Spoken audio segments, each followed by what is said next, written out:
Welcome again to another exciting episode of Masked or Not with our wonderful heroes, the Wilda, the Water Being.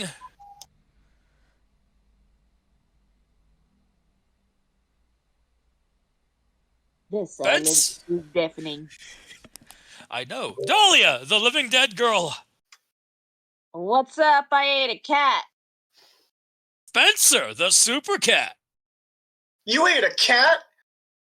Wait, was it one of my friends? Jace, the Technomancer. Hell yeah, let's just solve a serial killing case while we're at it. And Edward, the Matter Manipulator. I was totally not expecting this today. Last time on Masked or Not, the school has opened and closed before the end of the day due to a flash blaze of idiocy. Our heroes take a moment to reprieve separately until they force themselves to deal with two issues. A serial killer in the hospital has taken another surgeon's life, and a young lad finds himself swiftly being pulled into the gang life. How will our heroes handle these situations, and will school ever be the same? Find out today! When we last left off, Jace, you were analyzing on a computer about the beloved mother's most recent murder that happened earlier. You had just displayed the glyph that was shown to be hiding in plain sight of the beloved mothers for Edward to start translating. Edward, you were able to translate that the beloved mother's symbol was that for restoration, tweaked to be altered to also be with resurgence. Dahlia, you do pick up that this hasn't been the first murder in the town, especially after Jace starts relaying some of the information that he has. Jace, do you wish to repeat those info from last time? Do you still recall? I forget if it was LG or GG, but those were the initials that every single victim had, and the victims seemed to have no connection besides their the fact that they worked as doctors and the fact they had the same initials. It was LG, but yes. I got it in one. Fuck yeah. Okay, so that's definitely like a serial killer. Looks like that's a job for the living dead girl. And she whips out her notebook. As you whipped out your notebook, you do scroll over to a page, your edict memory kicking off as you remember that over in the industrial sector of town, there were 4 separate hospitals. And while it's not one of the ones that was offering help to those who are having unique body changes due to the recent meta-human outbreak, it is one of the few that does take people in and has a highly regarded surgery area. Operating table.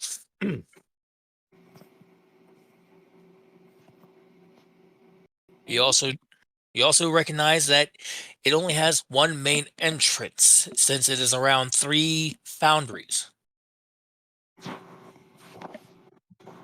So Dahlia's already hard at work thinking about how we're gonna get into this place.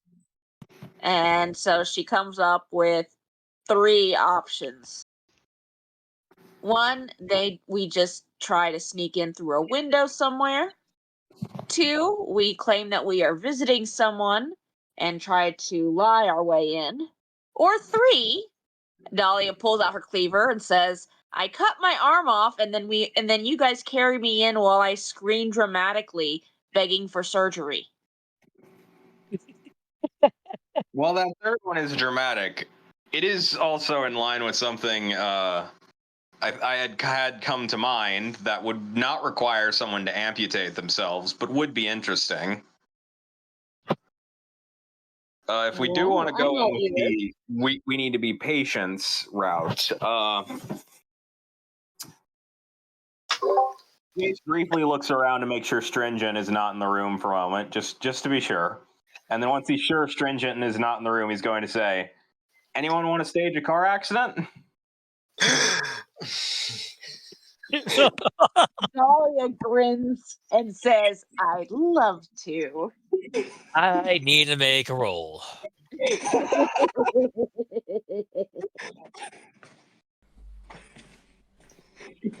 Spencer would probably go, Jace, you can't just destroy a car and pretend people won't notice. Oh no, we're not destroying a car. Don't worry about it. From around the corner, thankfully not Stringent or Des, but Daniel looks around and you do hear him go, dude, that's fucked up and funny as hell. I shoot finger guns at one of the only other two people who gets the disability thing. Spencer will probably go, what's that word you use? Fug? Yeah, fudge. That's what I said. Right, Des? Des looking over from behind you guys with a very stern look.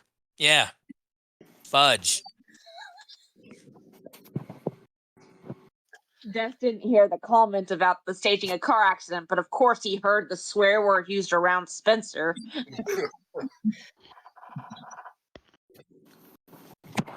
This is what had been quietly making unapproving looks before hearing Daniel's input. So as he looks more toward you guys, you really shouldn't have to stage an injury just to get in there. I mean, there's always more than one way to find notes in a page. As he slowly eyeballs Spencer. Spencer, why don't you go grab some more pizza from the fridge?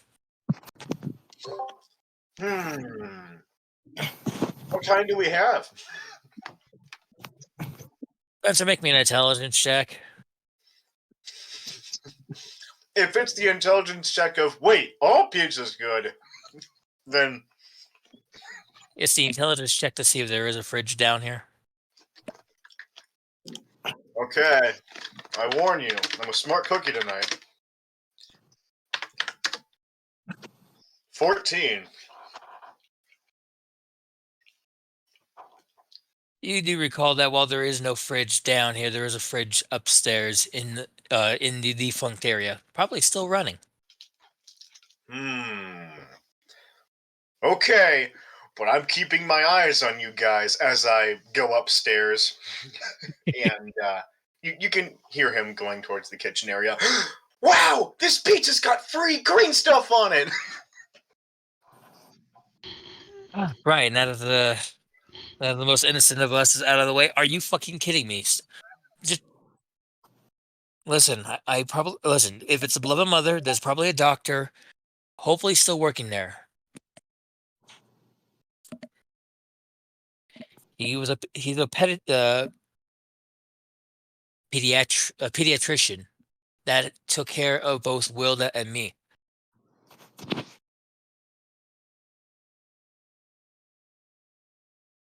Okay, what's your pediatrician's name? He's Dr. Joseph Young. When you get there, ask for that name, and then if he doesn't just see Wilda, or if Wilda isn't there, just go ahead and drop my name.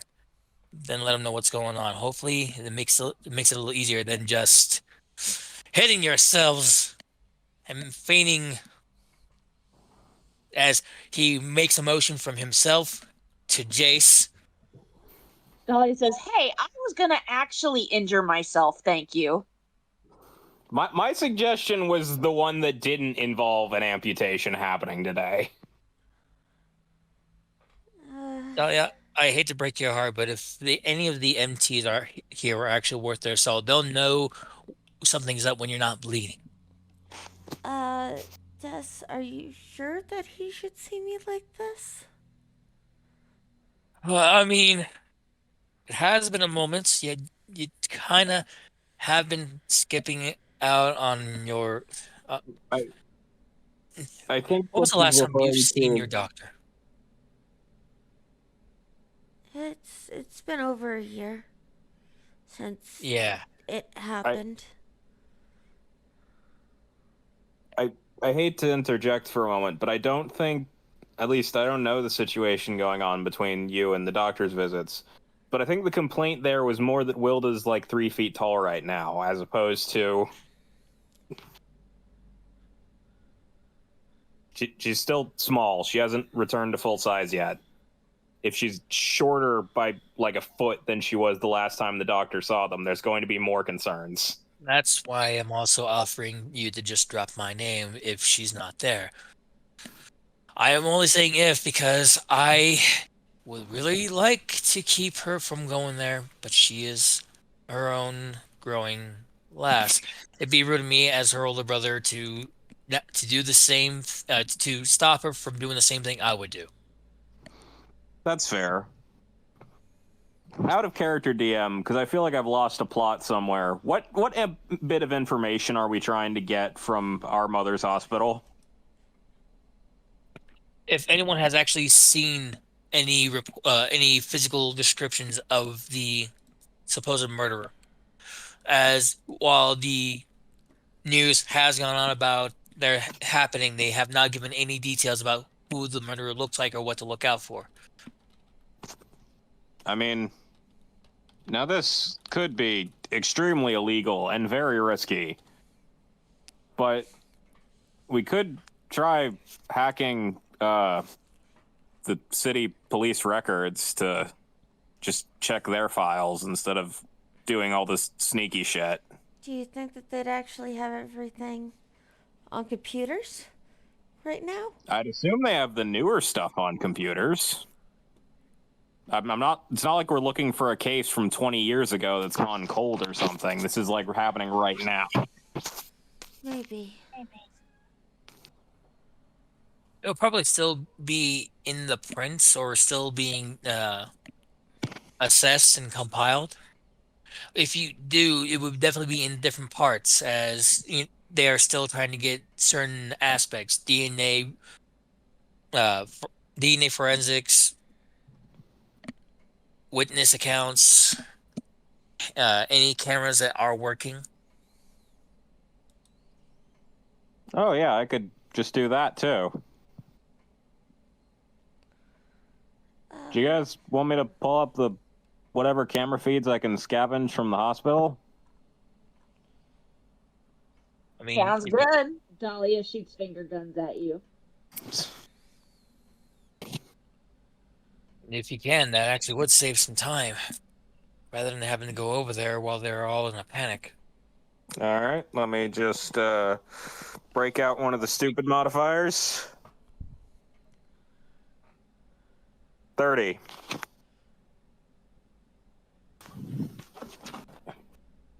Your eyes glow as your screen starts to shift with different camera angles being pulled up. Static at first as they're going through the overall day. Then it comes to the hour, to about the half hour of the event to happen. And as you're looking through the feed, you see several people going in.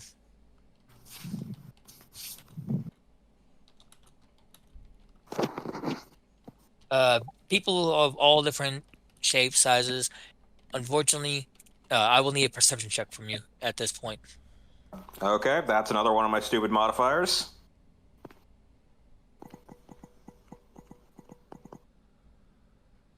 34.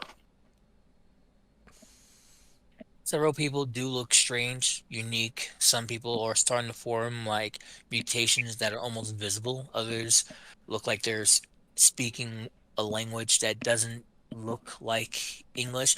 Could be just foreign language like Spanish or Japanese, maybe even German or Korean. I think we can cross off at least 2 of those you just mentioned. Right. But you do happen to notice 3 people that seem very intent.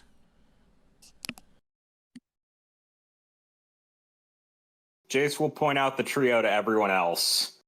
And then quietly... They're not at the same time. Oh. They don't come in at the same exact time as like the first one that you see that has a very obvious intent is a young lass who seems to be carrying a page. On it shows the late face surgeon's name, Leslie Gordo, on it. She has very, very deep blue eyes.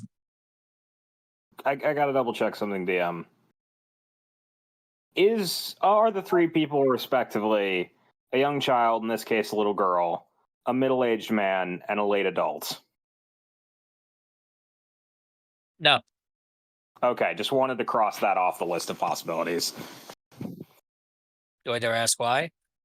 I just wanted to make sure we weren't dealing with a fucking Christmas Carol thing. Good God, no, I wouldn't torture you like that. I just have to Oh, verify. always Christmas carols. Just gotta make sure when I see the potential. Carry on. So a girl with deep blue eyes and Blonde hair. She stands out to you as she seems to be keeping something covered under her I don't know what the like sweater shirt, one of those sweater vests. It's one of those like button up sleeves. Wow. Thank you.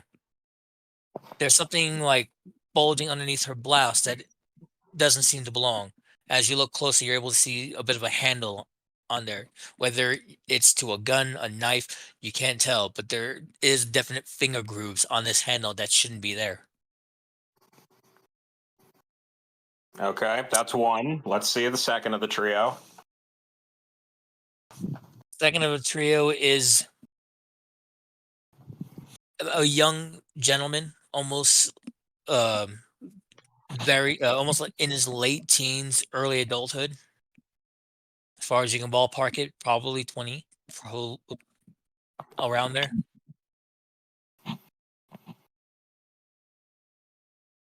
Brown hair, wearing a green jacket, and keeping to himself. But seems to be, but has his eyes focused on the surgery room. And his number name 3. is Light Yagami.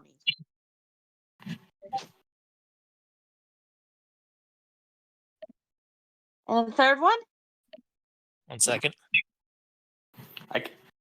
God Jace has been has something texted to- for something.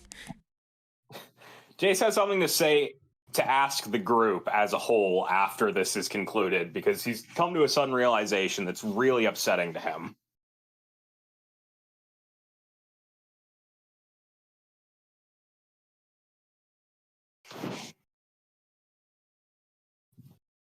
All right.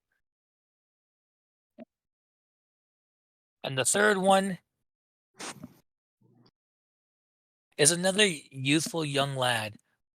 But this one seems to be rocking black wings on his back openly and has an eye patch. Okay. With that said, Jace's going to turn to the group now, having identified all three and done that stupid sci-fi thing where it's got one in each corner so everyone can see it. And he's going to look to the group and ask, so I don't know if this was a trend before you guys, I joined you guys, but this is like the third time that we've encountered a group of villain that comes in a set of threes. Why does that keep happening? Dahlia says, well, they may just be three suspects and not working together. But yeah, that is kind of weird. This is the third time just since I've met you guys. I don't know about previous cases. Have there been more sets of three? I know Strengy, Brunhilde, and the other one. And then there was Daniel, Matthew, and Des. Yeah, there was, that chickadee guy and his two friends. There was a fourth with Daniel and Des and Matthew. Was he a non-factor by the time I met you guys? He was thrown off by a dragon. No further questions. Yeah, she got so grounded after that. Yeah. But technically they were a group of 4. Okay, so there's 2 groups of 3 then, and the chicken guy I haven't met. So 3 groups of 3.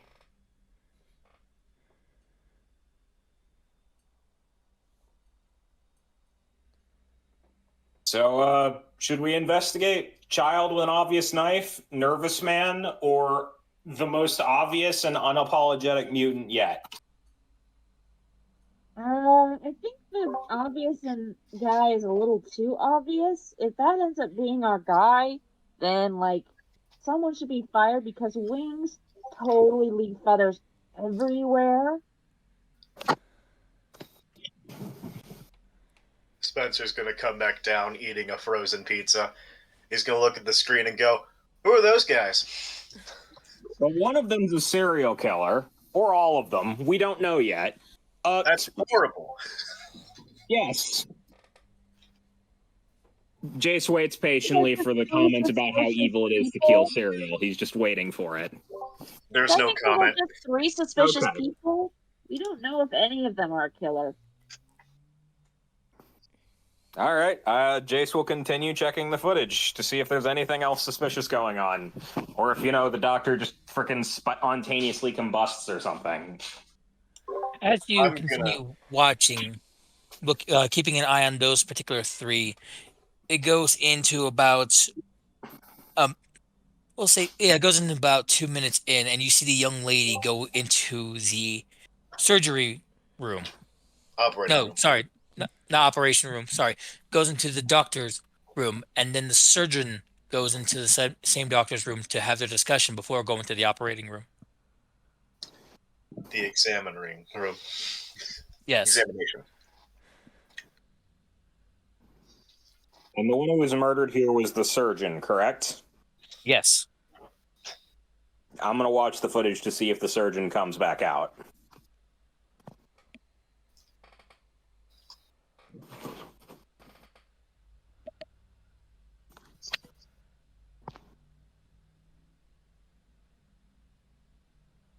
As you watch that, at the same time, the young man in the green hoodie seems to be chatting it up with one of the nurses.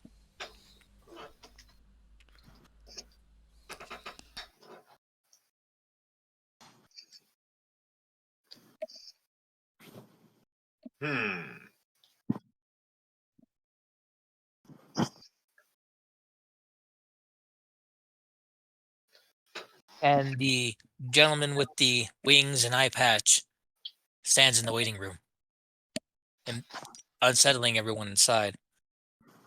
Is this a recording? Yes, Yep. of today. Okay. We're watching the playback that led up to the murder. He's just standing there, menacingly.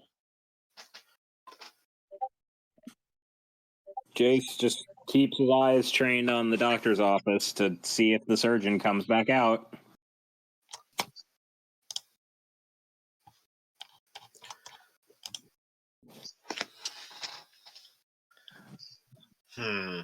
Do I recognize what hospital this is, DM? Do I know what We've never hospital been is? to the Period. hospital. No, unfortunately, no one here has ever been to the Beloved Mothers. And Dahlia is the only one who has heard of it, given her unique paranoia of checking around town, as she wishes to be the town's true blue detective in the shadows. Well, if we know that the murder took place in the hospital, why don't we just go to the hospital and ask the person who was murdered?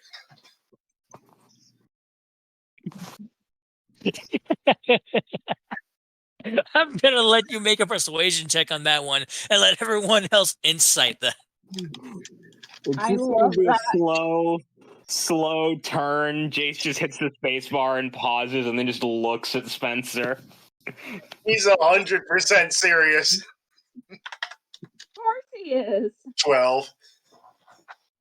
I gotta pull up my sheet and see what insight is.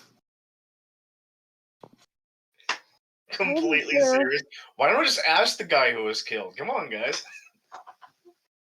Let's see. Insight +2. I was right.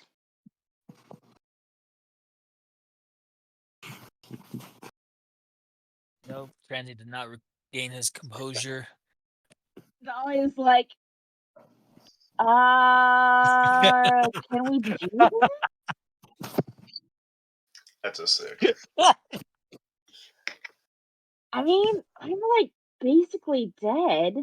I think I could like, I don't know. I've never tried to control anyone else's corpse. That's silly. People don't actually die. They just become floaty and walk through walls and stuff. Jace pinches the bridge of his nose because I'm pretty sure with a 31 insight check, he realizes Spencer is absolutely serious.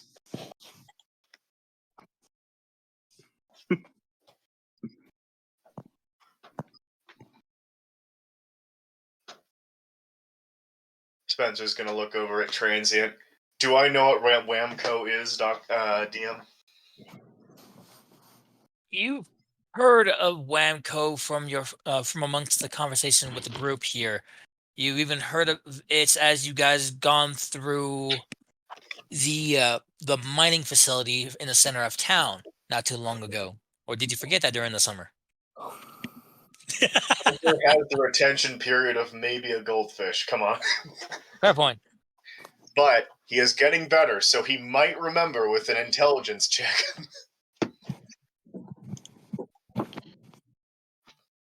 You know, that was a response to Wilda. Oh, I gotcha. Yeah. No, I saw it.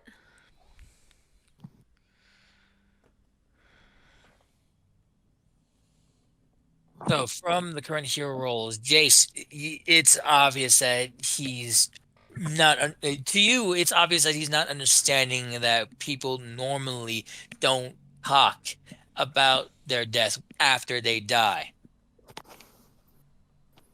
There is a heavy normal about this, but you also eyeball Dahlia and do ponder the possibilities of bringing someone back to life. Dahlia, you are outright in full belief that maybe, just maybe, other zombies exist. Do with that with how you will. It'd be nice not to be alone in the world. What was the name of this hospital again? 11 mothers. I gotcha.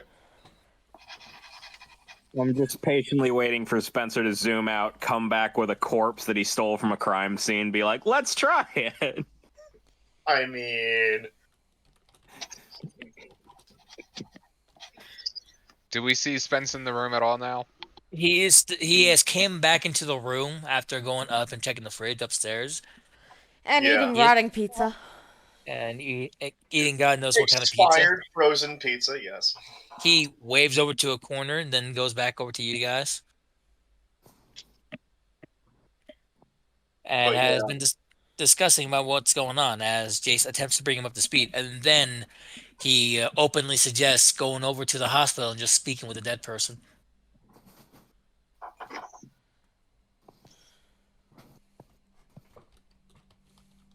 Yeah. Transient is paying absolutely zero attention to any of this whatsoever.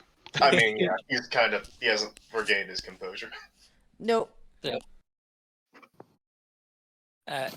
Dahlia, if not Dahlia, Wilda, if you were paying any mind to it, I would need an insight just so you can see if you you can figure out what your cat is exactly trying to get at.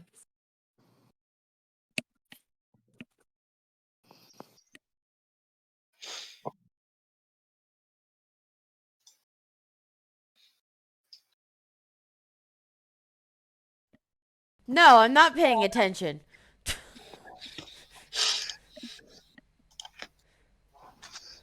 Fair enough. Unfortunately, Spencer has said to you that he can talk to the dead on more than one occasion. You just figure it's one of his quirks again. Yeah. And once more, you pay no mind. Yeah, no, at this age, she wouldn't have done any. Or at this time, there's hardly Google. So, As Spencer, I'm going to go, well, if you guys don't believe me, I'll just go ask him myself. And he's gone. Talk to them too. Are you saying that right before he goes, or? As he's about to leave, it's up to him if he hears her or not. Here's what? Dahlia says, "But wait, I wanted to talk to him too." Spencer stops and just basically stops mid-running position and goes, oh, okay. No, it's one of those weird flicker moments where where the back of Spencer is there, still there, but then the front of Spencer is right next to you. And as you go from the back of Spencer to the front of Spencer, and then look back at the back of Spencer has disappeared. It's like an after image almost. But yeah. Well, if you want to come with, I can just carry you. Sweet. Oh no. Yes. I don't even have to cut my arm off. Why would you need to do that? Is it infected?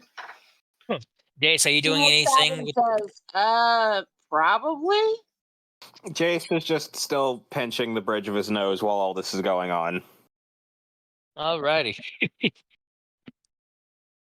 As you guys are having your short moment before heading over to the hospital or continuing checking out the camera, Damn. Transient and Wilda are having a personal moment catching up with them. That was not a composure, by the way. That was to resist a leftover cat urge.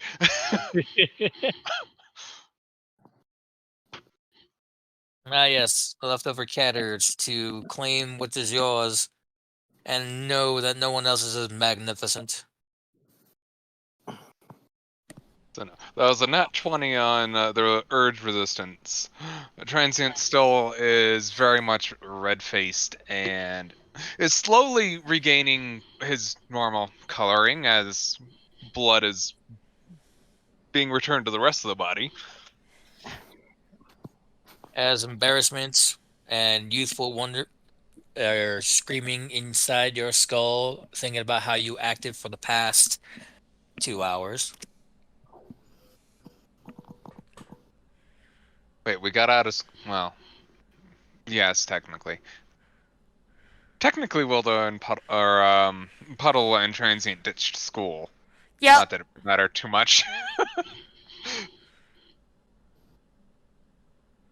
Yeah, apparently, they didn't even notice that they were gone from attendance To be when fair, everyone was out there. I can chalk that to actually happening. It happens every once in a while. Oh, I walked from my elementary school, guys. I walked from my elementary school back home one day because I was under the premise I was going to get a haircut that day. And no one stopped me from leaving. Playground, and they forgot to bring me back in after recess. I finally wandered in an hour later and needed someone to unlock the door for me. The human mind can only take account so many other bodies. No, don't get me wrong. I understand. I once got into the wrong line to get off of a field trip and almost ended up in a different state. Okay. I was like 6 or 7. And I eventually made it back to my bus. Eventually. Look, I got lost in Boston, okay?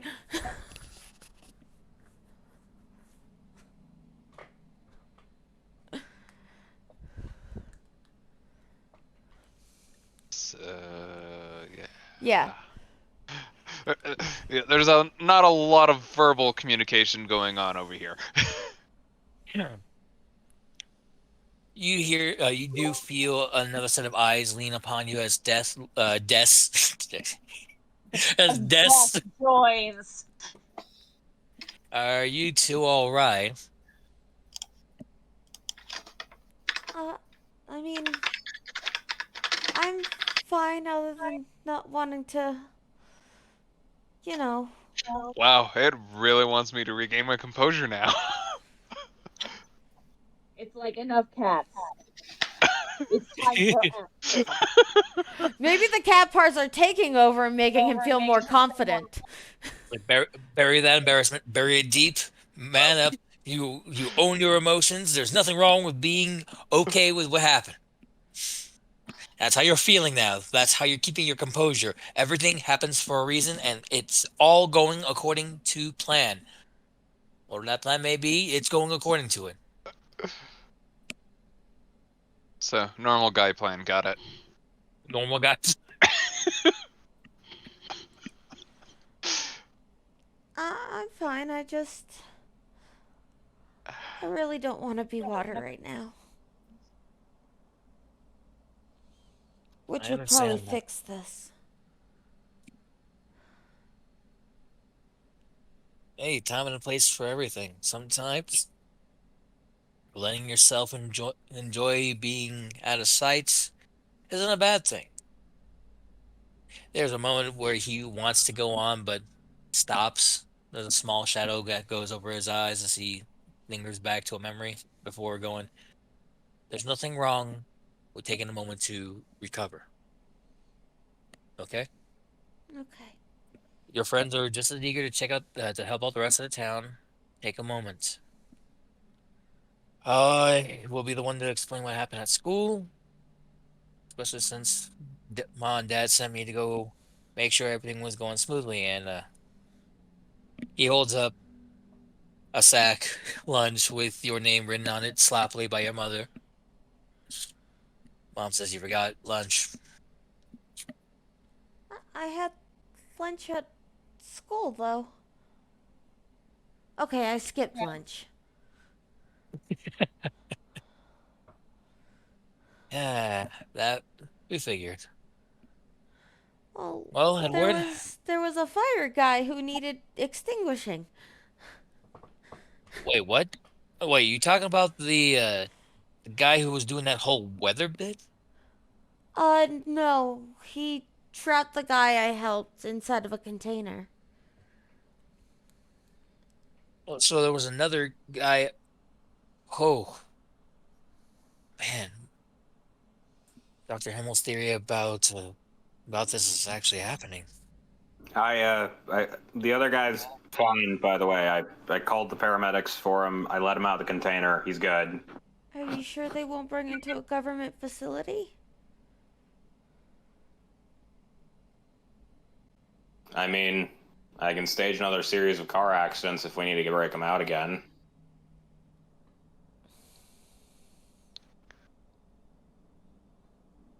Give me an insight on that, Jace, as you harken back through your memories and try to recall the type of doctors and EMTs that picked them up.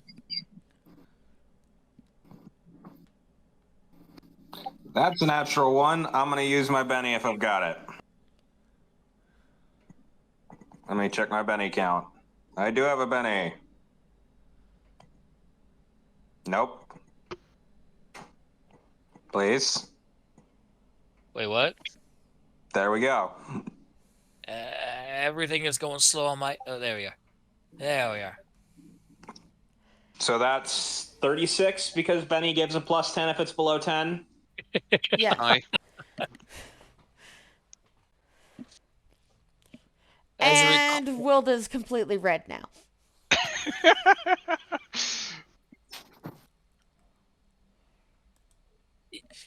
Jace, you recall that he was specifically taken over to. One of the other ones I once named. Why is it so terrible of me to remember? Checking.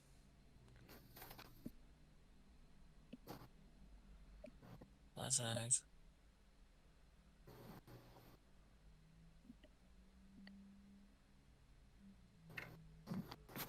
I want to say Our Fair Maiden. You recall the ambulance decorations that were related to the Our Fair Maiden's Hospital. I just want to verify something then.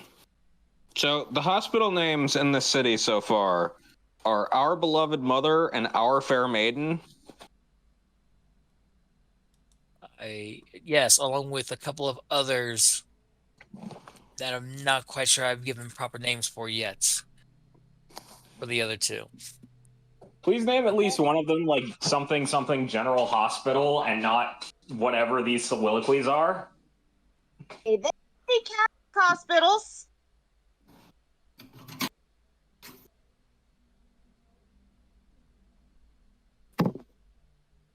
Fair enough. I'll try to make sure about that in the future. You I should can also have an understand Our some Lady of. hospitals having names like that, but I can't rightly think of a single hospital I know of anywhere near where I live that has had anything other than General Hospital, Research Hospital, or just city name hospital. Well, you have to remember there are some religious hospitals. I think it'd be funny to have Our Lady, Our Fair Lady Hospital, Our Beloved Mother's Hospital, and then Our Lady of Mercy Hospital, and then the General Hospital. Pyro Gold You know. General Hospital, the only one that doesn't have slightly cultish religious overtones. Or blatantly.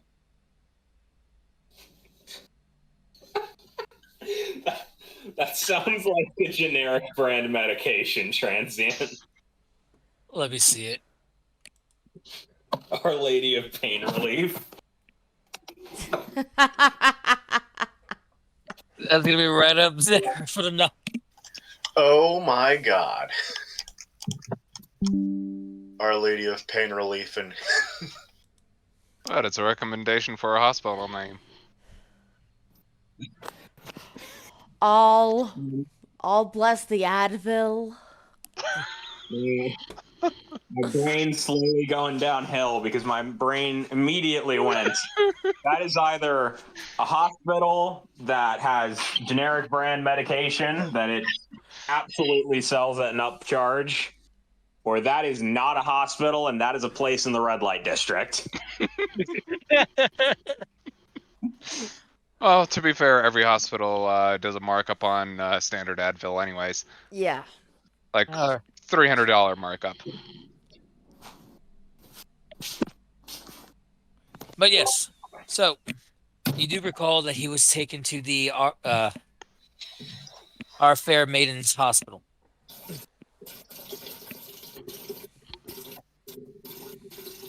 That one, thankfully, is not one of the ones that was calling for an intake of people suffering from mutant happenings or meta occurrences.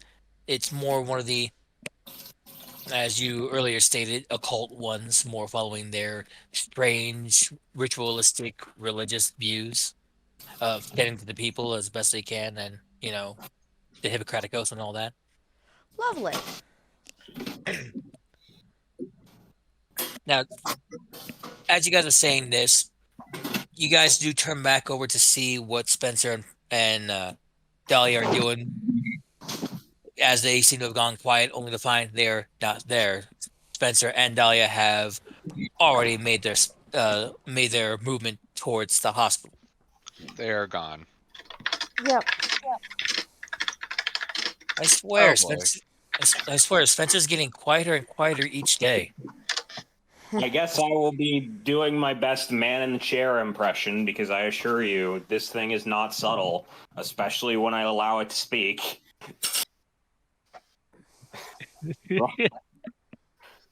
See for yourself. He flips the switch so that Rockin' Prime can speak, and he's like halfway through a thing about seeing your doctor every year at least. Or otherwise, you'll come across as having cumulative risk factors that may be difficult to take care of. So always visit your doctor at least once a year. Remember, the knowledge is yours. World is not even paying attention. There was like an additional 3.5 minutes of that none of you could hear, but was directly going into my brain.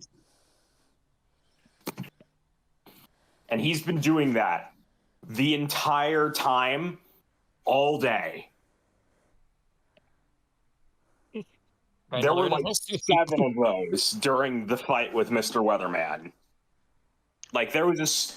I shot a group of pets with a laser gun, and he started making a speech about spaying and neutering your pets. Wow, really? That's... How did you program him? With literally whatever parts I could successfully steal under Himmel's nose. Oh, okay. Yeah, that mad scientist. I don't know what the fuck the chip he originally had that I reprogrammed to be Rockin' Prime's brain was for. I'm sure it was for propaganda, but he's ended up on this now. And I can't. I've tried to fix it, it doesn't go away. This is his third new chip. It just doesn't go away. There's no need to fix that which isn't broken. Everything is perfectly fine. I'm trying to recall what he actually calls it. Is it Master? Commander? Is it just Jace? I think it was technically supposed to be Ward, because the thing for Rockin' Prime was that he's the protective figure for Jace, because Jace doesn't have legitimate parental figures. Right.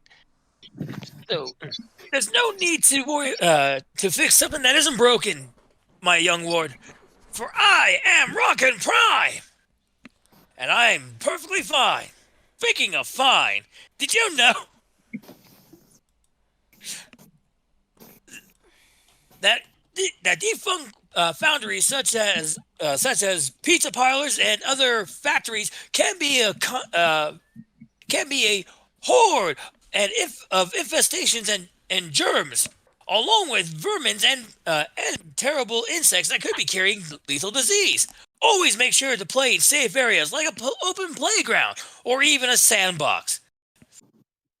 The entire time this is going on, Jace is just making dead eye contact with Des and Daniel.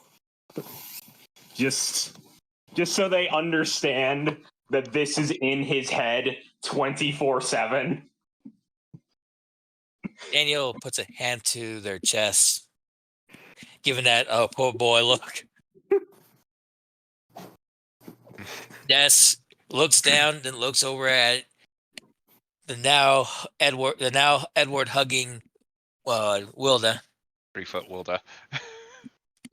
Do you mind not carrying my little sister like that?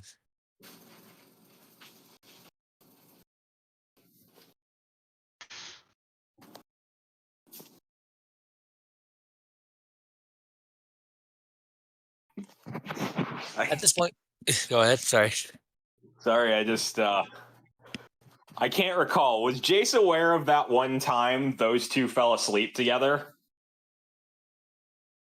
Or was that something that he doesn't know about? No, Because you if he were does know technically about- in that garage. Okay. Jace is going to remark that if you two are going to fall asleep again, they're actually living quarters now. You can go do that. You don't have to just fall asleep on the floor here. They did what? Well, this Yeah. face is even redder. Yep. There is now an official glare on Transient's face, and a few red sparks seem to come from both his hands.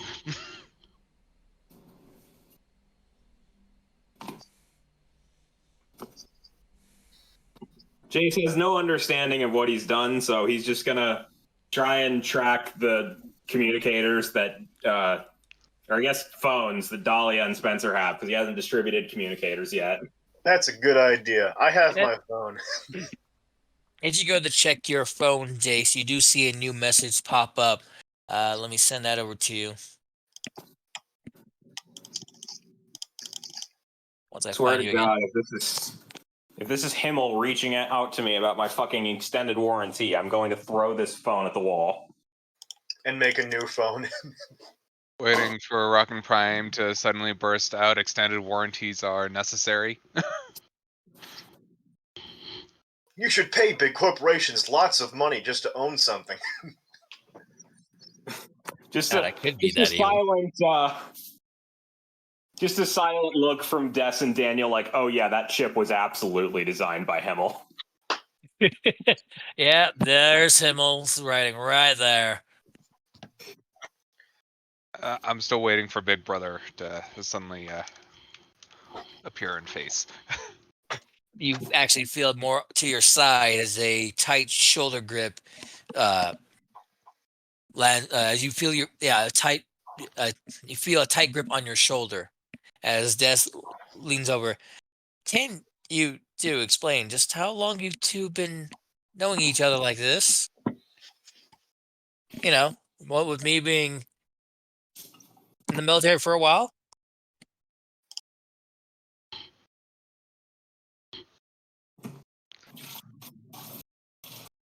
There are no words from the Red Wilda. Transient takes a quick glance at a watchless wrist. Ah.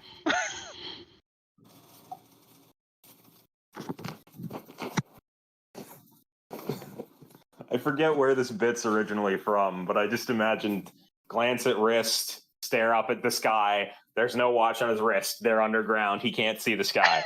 Based on the current time on the watch and the general trajectory of the sun in the sky, I have to say about 3 months.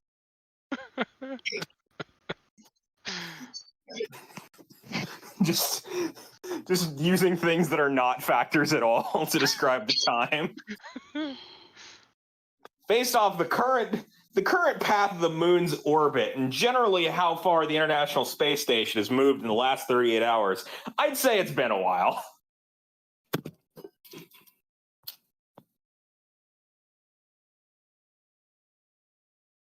And this is the text that I got that you receive. Wait, remember when I locked myself away for a week? Sis. Around there.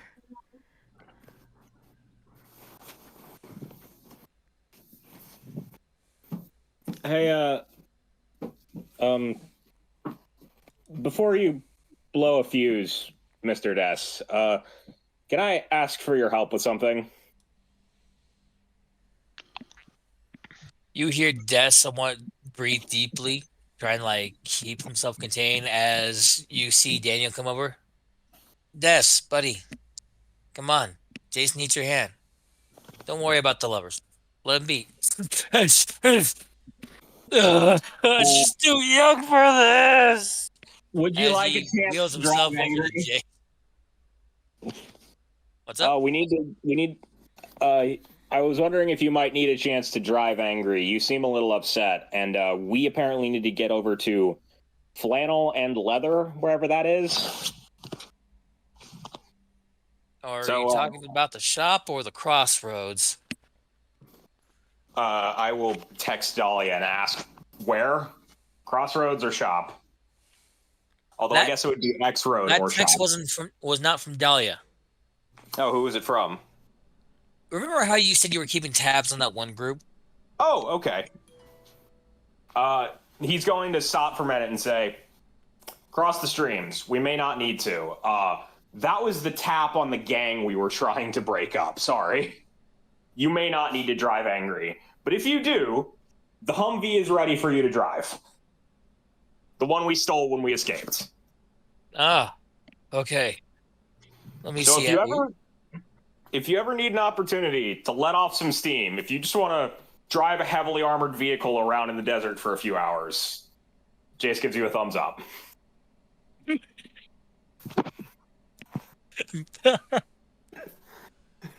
Chad, are you trying to bird up before bird up was a thing?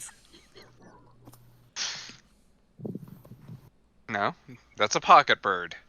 Yep. You never know when you're gonna need a messenger. Fair enough. Not sure how well styled carrier pigeon was back in 2002. That's the right call. No, but okay, could be different. I don't know if half the group has seen my mother. Her pocket carrier pigeon was probably a thing. Duly noted. As you start showing him the Humvee, and as these two resume having their own personal moment together, we will jump over to Dahlia and Spencer, who finish going around. Spencer, would you mind making me 2 acrobatic checks real quick, as you are speeding down different highways, trying to listen out for Dahlia's motion to find the entrance? Yes. Let me go ahead and do that. Acrobatic. How many? 2? Yes, please. That is a 21. Oh, hold on. That would be a 14. Why Is did it roll funny? Why did it Yeah. roll funny? Hold on. Why did it roll funny? I don't know.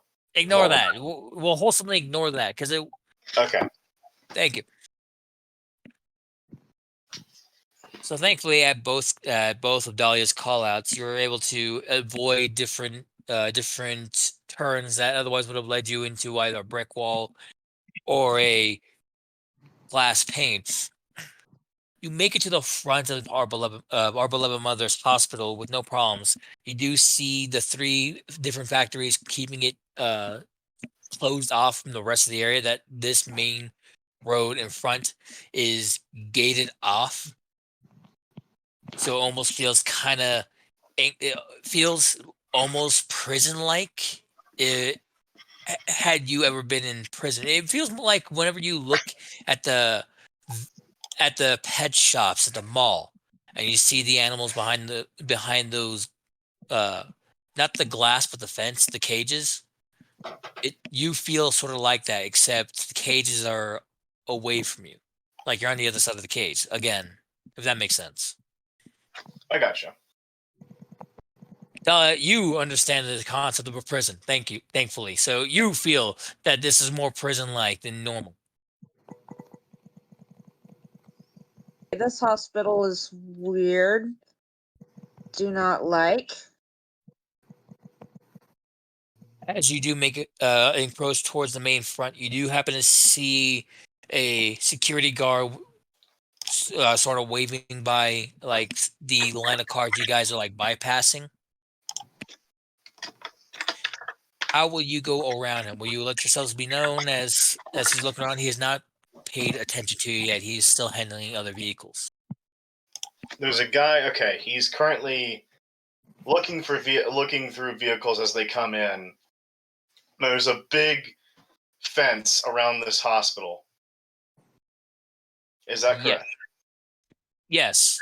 It is a 3-story hospital that seems to get smaller as each story goes up. If that Okay. makes sense. Okay. So, how best to go in? Climb the outside walls. That way we're not gonna run over anyone on the stairs. That's a good idea. I will go ahead and are there any there you said there were foundries nearby, right? Yes, you're currently around 3 factories. Do The 3 are factories surround. Are the factories taller than the fence?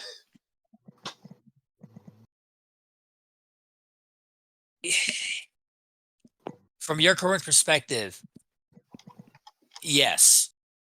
From your current perspective, while the 3-story hospital is standing relatively tall, almost in a pyramid-like fashion, but not a pyramid, the rest of the factories almost make it feel dwarf. Like it's 1 story comparatively, as they seem to tower about 4 or 5 stories taller. So, A couple, one particularly does have like one of those huge smokestacks that billows out. mhm. That is the tallest object in this vicinity here. Okay, so I'm gonna let up my wings and fly over the fence and land on top of the hospital. Alrighty, give me a stealth check. Dahlia, are you doing anything? We're supposed to be stealthy? Dahlia is just like grabbing onto his back and clinging for dear life. So Spencer goes, "Oh no, those are where my wings come out. Here, try this." As I lift her up bridal style. Dahlia's like, okay, that works. All right, stealth check at extreme. Okay, that's a +6. That's 9 in total. Lovely. Oh yeah, we're getting seen.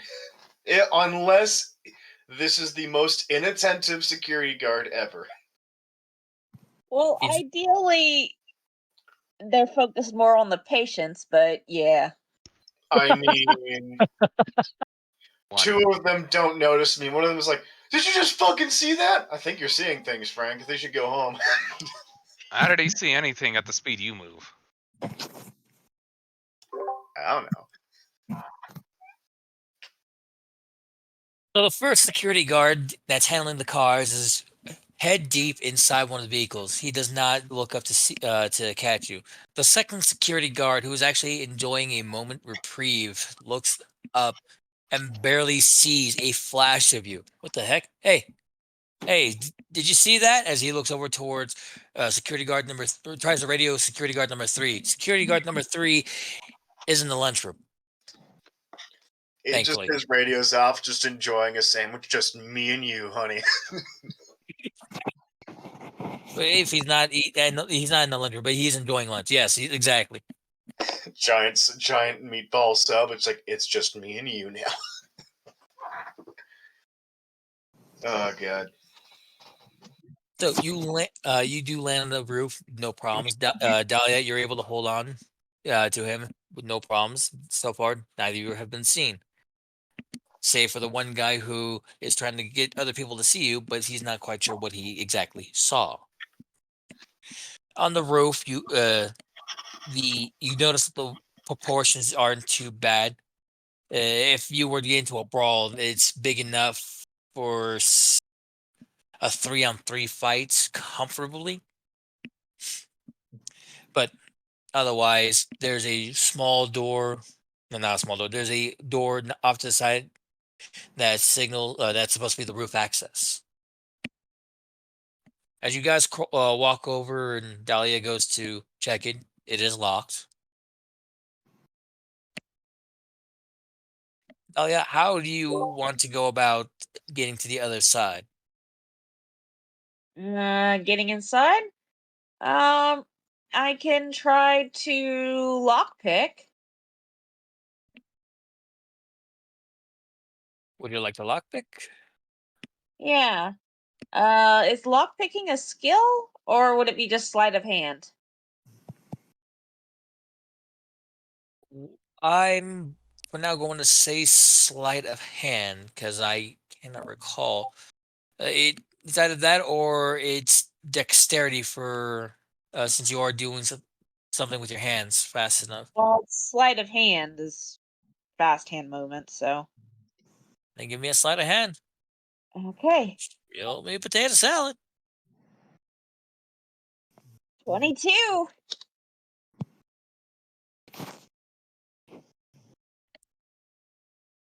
So after pulling out the trusty bobby pin and giving it a couple of twists and twirls, you manage to hear the signifying click and then twist to find it unlocked now.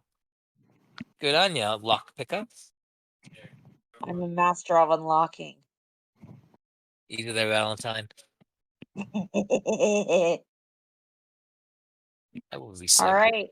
She holds open the door and gestures extravagantly, like, after you, sir. And as she does that, I will go, "Oh, thank you," and I walk right in. You both descend down the stairs into the third floor of the hall of the hospital. The third floor happens to be mostly office rooms, some filing, a personal examination rooms to for some of the doctors to re-go over X-rays and double check certain test results that popped up before they go and talk to the patients themselves, Yeah, as well walking as in. a short barracks.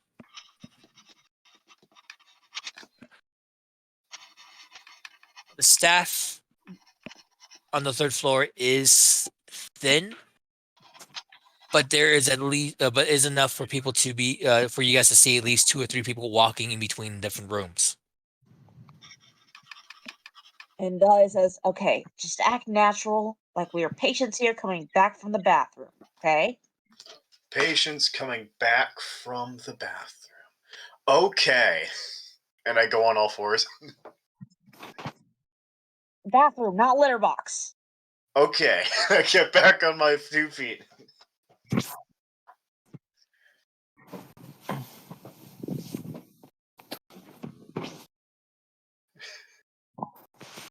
So we're just gonna act casually and like we have every right to be here. Alrighty. I will need a presence check from you both. Either a presence or a deception. Let's see. They're both not great. Can I try to glare? Well, it's still the same thing, so I'll just roll it.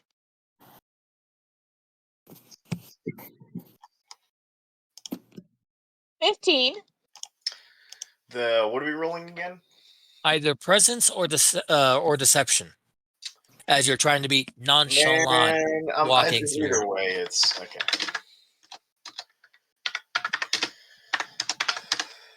That's a 17. I don't know how I rolled higher. All right. So you two start walking by. Some of the rooms are empty. You do see one nurse cross by, rolling to see if she notices you guys. She does not. She does not pay much mind to you. She actually is looking through some notes. DM, I Not have a s- question. Yes. Is there like a coat rack with a lab coat nearby that I can just put on, pretend that I belong here. I'm a doctor. Perception checks. One from you and one from Dolly if she's also interested in looking. Then I Okay. need to roll. A perception check. I have turned back to my normal form, so net. Do I need to roll? I'll roll anyway. Well, yes, I'm a doctor. I have my degree in lobotomies. Through your combined efforts, at first, what you thought was a lab coat was actually a sheet, Dahlia, from the coat hanger. You pull it over and sort of like flail it over towards Spencer, who looks at it and goes, "Oh, those," gives his comment about how a sheet would look great for hiding if you guys were hiding. We could be And then, spooky ghosts. and in speaking of spooking ghosts, picks up two coats that were just sitting on the chairs nearby him, and makes another comment about being Dr. Ghosts. I love the idea that I'll go ahead and flavor that is Spencer sees the sheets and he goes, "Wow, we could be ghosts and pretend to haunt this hospital or whatever it's called." And then he sees the two coats and pulls them up. Okay, I'll be the doctor and you can be my assistant, and I'll be Dr. Skellington and you can be Nurse Spookenstein. Dahlia drops the sheet and just takes a lab coat and says, let's just try this instead. Okay. Are there name tags on this? Yes, Dr. Eaton and Dr. Spookington.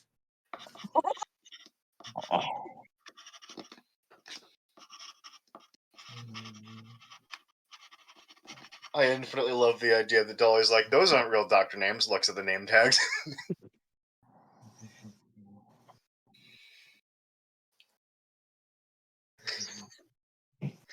But yeah, I put on the lab coat and do my best to button it up.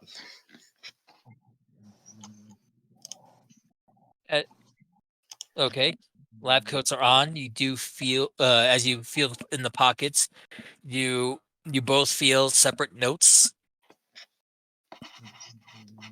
I will send you both. I was about to say I'll send you both your notes.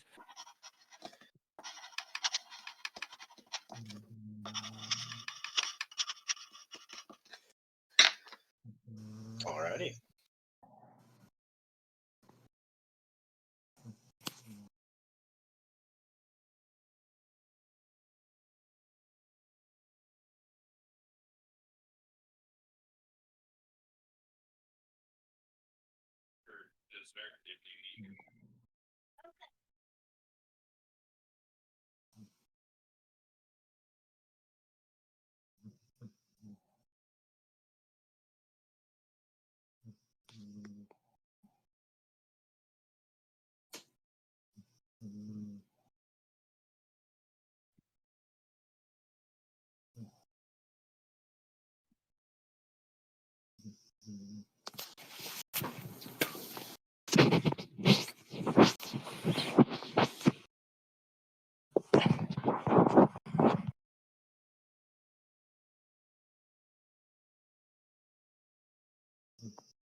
And I am terrible at spelling prescriptions.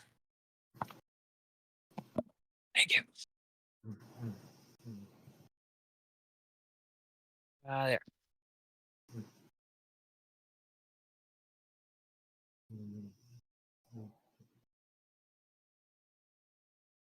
Notes. You guys pull out your notes.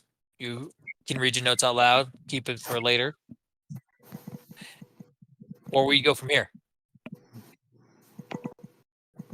As the nurses and doctors that are still on this floor are just immediately going around, not taking in your presence. No one is questioning your new doctor codes. No one is questioning our authority. I will walk out with, assuming Dahlia is coming with me, and I'm going to kind of lean over and say, "What note did you get?" The note I got says, glad that Gordo is gonzo. He was stealing all my credit. Feel bad for the girl in 203. She now has to wait for me. Anyway, don't forget her prescriptions in cabinet 3. That was 403, you said? 203. Okay.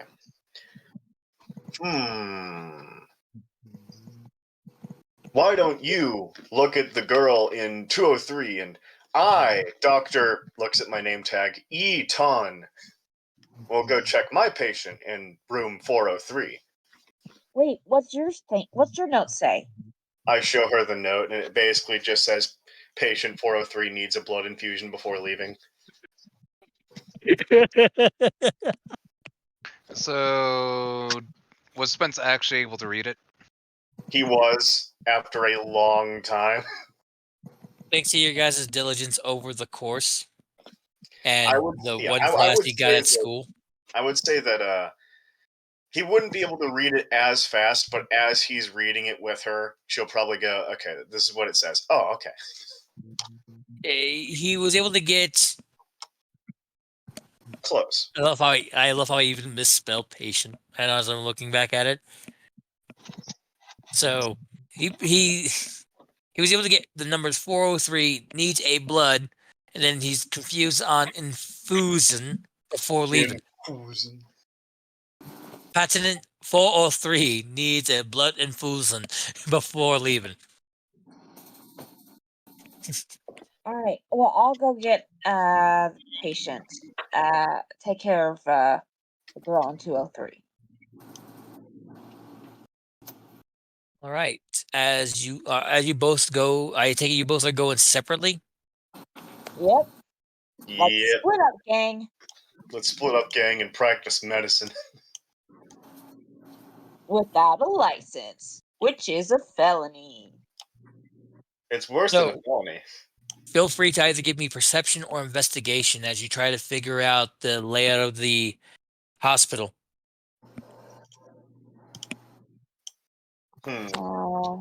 Perception or investigation, which one actually has a plus in it? Let me think.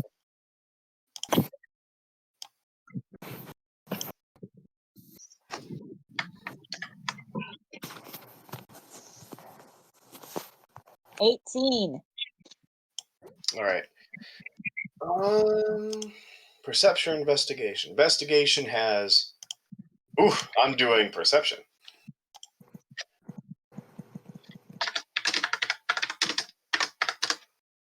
Six. Yes, room 403. Now, please tell me which numbers 4 are 4, 0, and 3. Looking back over.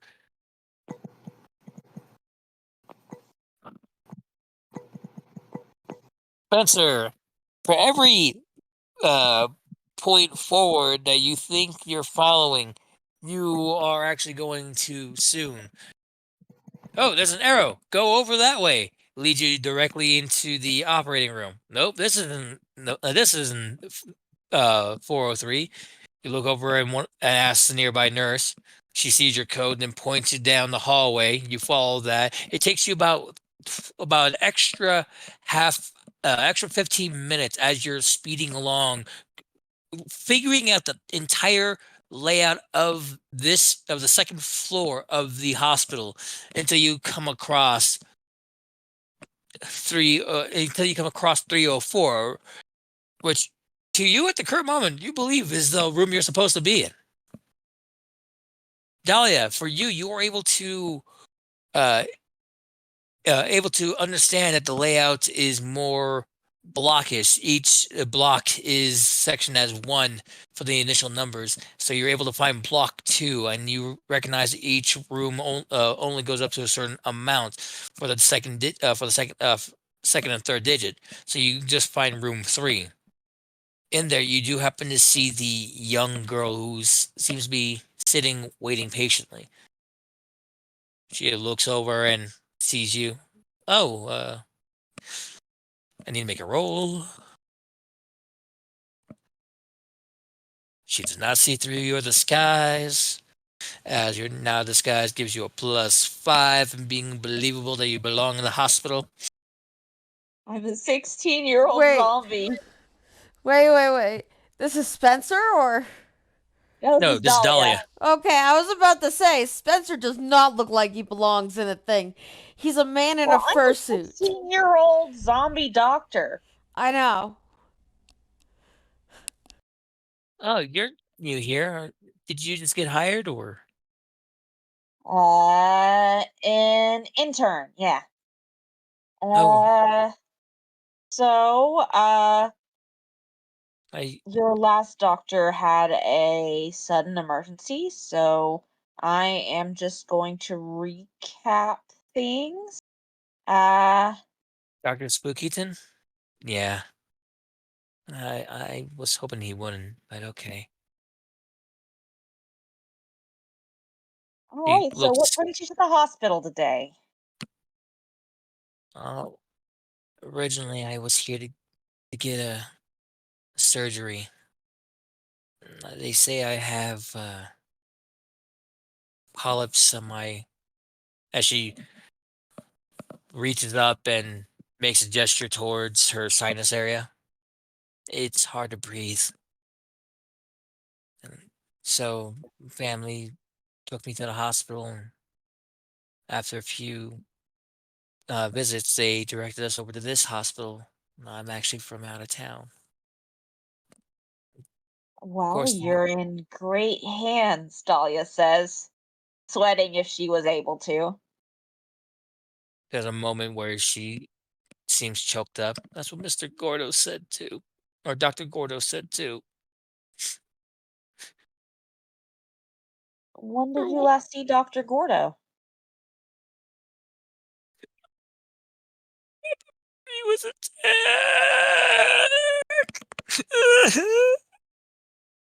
As she begins to start breaking down and cry a bit, like she's immediately reliving the memory.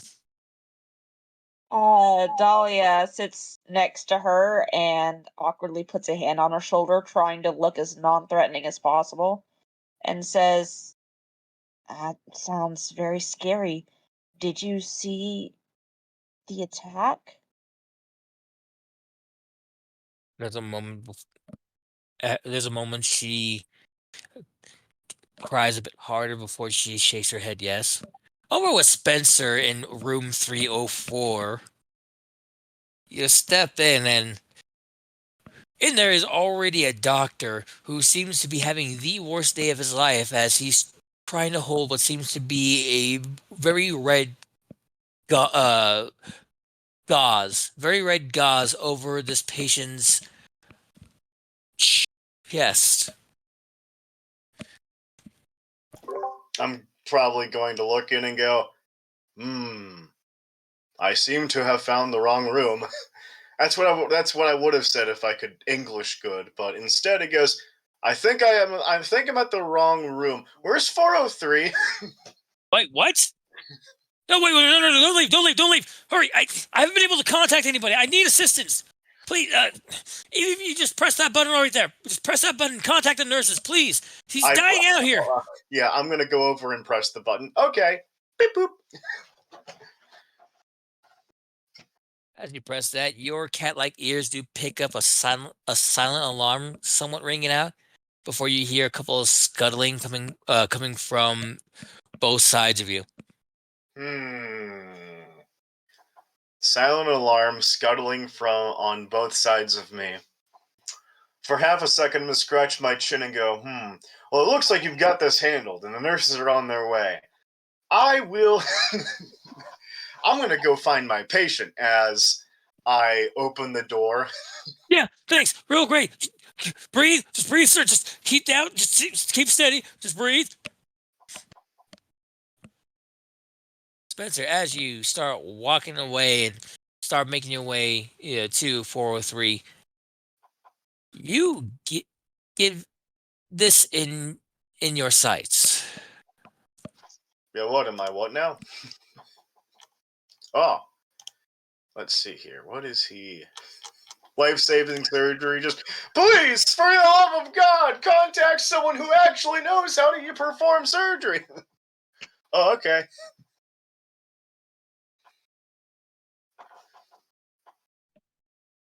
What'd you get your medical degree in? Radiology. Why? It sounds about right for radiology, I was like. So Dahlia texts the group, or texts Jace, which is basically the group, and says, little girl, not the killer. Oh, wait, no, Dahlia doesn't know who the killer is. Never mind. She says nothing. Yet. So, Spencer, you do manage to start walking away after you have that and start making your way over towards 403. Up in 403, you happen to see a young lad just lying back. He seems to be lying on something black and is wearing an eye patch. He looks over. Good day. How goes it? You look interesting for a doctor.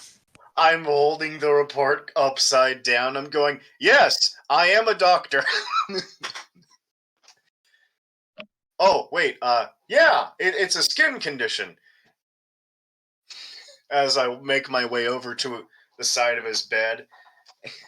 I will make one roll just in case. Go ahead. I am a doctor. He completely believes you. Ah, yes. Oh, wait, hang on, I did that wrong. Delete that. One more try. 1 R20 minus 4. Yep. I mean, he completely believes you. Yeah, he's going to go ahead and he's going to look at it. He's going to look at his document and go, yes. It's basically the closest thing. He's going to go towards the end of the bed where the medical information is and pull it out, half pretending to read it. Every word he doesn't even recognize. He just goes, okay. It says here that you're almost ready to go, but I need to give you a, as he looks to the message that is totally scrawled on his hand, blood infusion.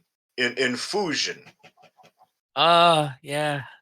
They keep telling me that I'm what's the word? Bad blood? No. Anemic? Maybe. No. I'm not producing enough vitamins in my blood. But yeah. The answer is iron. But yeah. They told me that I would need a blood transfusion before I left, so I've been waiting here. Blood infusion. Yes. I will be sure to help you get that blood infusion. As I look to the medical information and go, now what is a blood infusion? In my head, I'm going, now if only I could figure out what a blood infusion was. What emotions are coming off of him? From him is strangely aloof, calm, and spacey.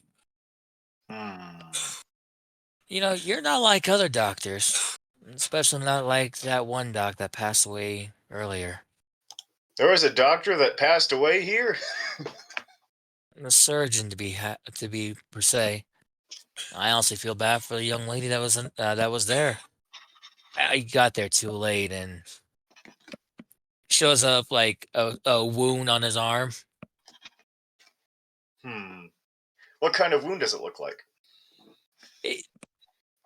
It looks like a regular knife cut, but the way he holds it out, it widens out to where it looks like it like where there would have been bone is not there in a weird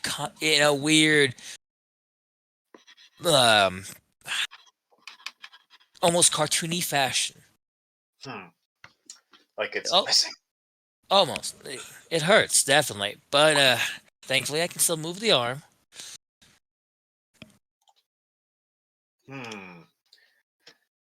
Well, does your arm feel okay? Is it moving all right? He shows that he's able to move the fingers. He's able to twist the hand. Oh, it stings, definitely. Especially when I try to overturn it or over widen it. So I try to keep it close like Dr. Eaton was saying earlier. He said he needed blood to be put in me in order to alleviate the lightheadedness. They said that they were actually surprised to see how clean the cut is. Honestly, I'm also surprised too. I just warned we as people bleed red blood, but I haven't dropped a drop. Of course, I've been having issues as he opens his wings. Grew these today. I'm gonna look at the wings and he's gonna go, "Oh, cool! You have wings too." Flickering back over to Dahlia. Dahlia, you are given the description of that day. The young blonde tells you how she was supposed to be there to have her nasal polyps removed so she can breathe better. But as they were getting into the surgery room, this young man in a green hoodie popped in and just started yelling at the surgeon, making accusations. It was crazy. Like the way she described him was like a frenzied hyena. In between accusations, he would laugh, and then he pulled out a knife, but it didn't cut like a normal knife. She lifts up her shirt and shows that on her upper hip, right above the bone, is a very large gash, but there's no blood coming from there. The meat looks like it's almost like fried bologna if you had to give a texture, and where the bone should have been is not. So she's describing that it also wasn't the guy. Huh. It was Hoodie Guy, and he's got some sort of power or cursed weapon. Dahlia sort of like pats the shoulder and says, just hang on just one moment, okay? And she runs out, texts Jace, green jacket! Exclamation point, exclamation point, exclamation point.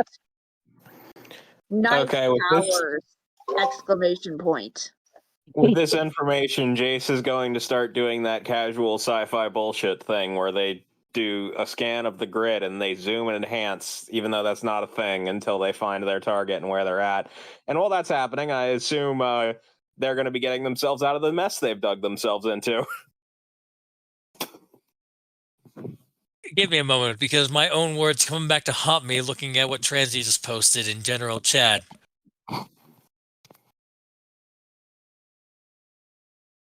Yeah, practically like that. Yeah, wow. I screw myself over here with this. Okay, Jeez. so you're What happened? doing. So you're doing a quick scan to try to find the person, or trying to hunt down the person? I'm just following along, trying to find Green Hoodie Guy. Presumably the hospital security cameras caught him leaving the hospital amid all the chaos, yes? Give me an Well, investigation still as you there. look through the cameras and try to find that particular scene. That's one of the bullshit rolls. 25. You're keeping an eye on Hoodie Man. You see, as you're following along, you see him go into the surgery room right after the young lady goes in. Soon after he goes in, you see the winged boy also come up and attempt to go in. He seems like he's in a bit of a panic. There's a moment, and then you see the green hoodie boy bust out and start running down the hallway. As you're watching the green hoodie boy run down the hallway and going down a stair set, there's a moment in between stair set 1 and the front of, we'll say, room 205, 206 per se, where you see him again, and then somewhere in that point you'll lose sight of him as the next camera feed doesn't show anywhere near 203 or the original hallway, but it says picks up a green hoodie going out from the girls' bathroom on the first floor and exiting out. It is the same. It is the same green hoodie, but you can't see the person wearing it. You do see them getting into a blue car and driving off. The blue car's license plate read R4 ELYF.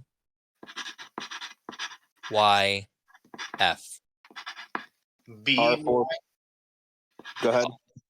R4T, as in Todd. LYF.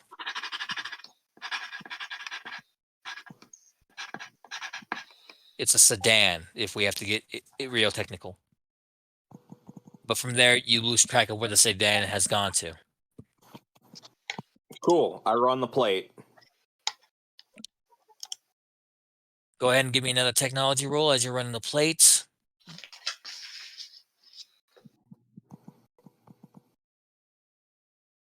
Okay. Man, seeing Transient doing a dual talk scenario is kind of weird and haunting at the same time. I'm all down for it. I'm just gonna let the DM discover this at his own pace.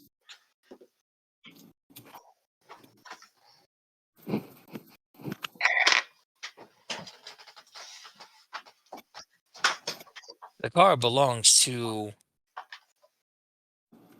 the hall monitor. The female hall monitor, I should say.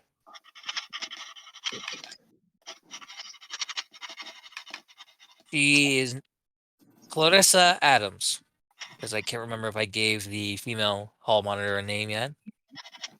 Clarissa Adams. DM, I would like to check security cameras near Leather and Flannel, the street and the store, and see if that sedan is there.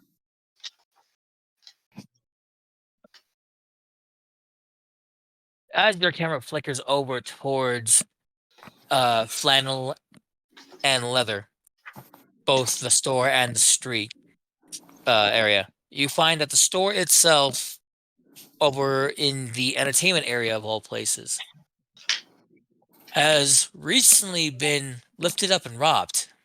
Several windows have been broken, but you do not see the blue sedan. You do get the last sight of one of the one of the hoodlums that ran away. This one looking sort of like a Mario. And I do mean that.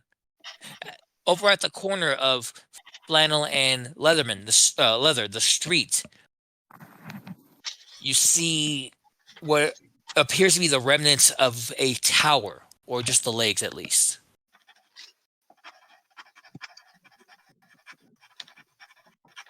You can tell that one of the other water towers in this town has been stolen.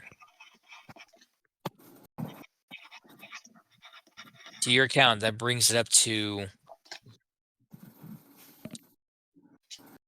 3 that you have physically witnessed and 2 that you've heard of. 5 total.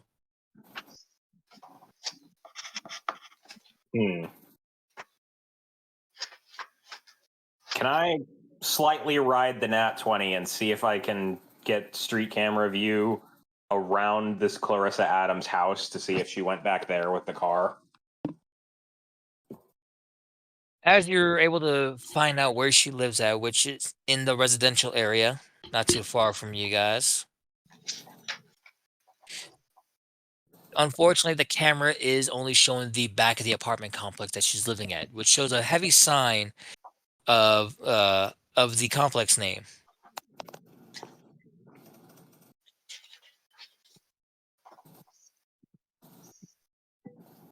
Brown's new home. Brown's new home? Bronze new home.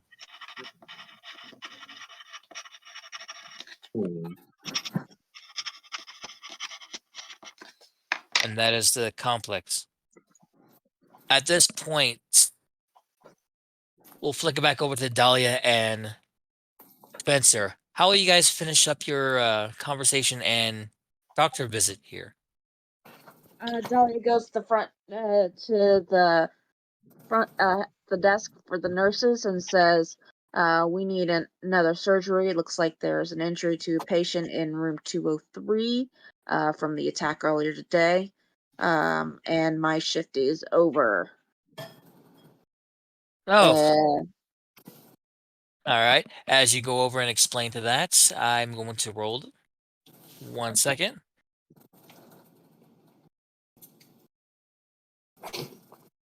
Still does not beat your score. Understood, doctor. Thank you. You said that was room 203? That's right. Do you know what kind of surgery it is? We are getting shorthand given the recent scare. Deep incision to the hip. Okay, yeah, I believe we can contact contact one of our current surgeons. Maybe see if Mr. Eaton is available. Last I checked, he was currently on his 6-hour nap. Can you believe the guy? Been here 5 years and he still does quarterly rounds. What a guy. Okay, well, I'm off. Bye. And Alright. Dahlia ducks behind a corner, ditches the lab coat, and texts Jace and to let him know. And then she also texts Spencer, meet you on the roof. Probably the base English as possible so he understands. Yes. I will meet you on the roof of the hospital. Spencer, how will you finish up your chat with your patient? I'm going to basically what I'm going to do is with my newfound doctor powers, authority, I'm going to basically put his documentation back as neat as I can, and then I'm going to go, well, those wings, do they grow back often, or? Oh, I don't know. Like I said, he just popped up today. The mother, she wasn't very fond of them. Told me to walk it off. So I've just been kind of doing that. And then there was a situation earlier. Tried to see if maybe I was sent here to be a guardian angel. And, well, I at least stopped one person from getting too out of hand. But I couldn't save one person. How do you mean? Oh, this knife attack here was done by a person wearing a green hood. Like I said, I tried to stop them from attacking when I heard that they were going to attack somebody. And he was laughing too. That was the strange part. So eager to hurt somebody. Well, I got there, and right before he can really hurt the young lady, I got in between, and well, he got me good here. I think I was able to throw him out the window. I thought, only I didn't actually throw him through the window. What do you I ended up mean? just I I felt it with my wings. I thought it was him, but it just ended up being one of the medical equipments. Well,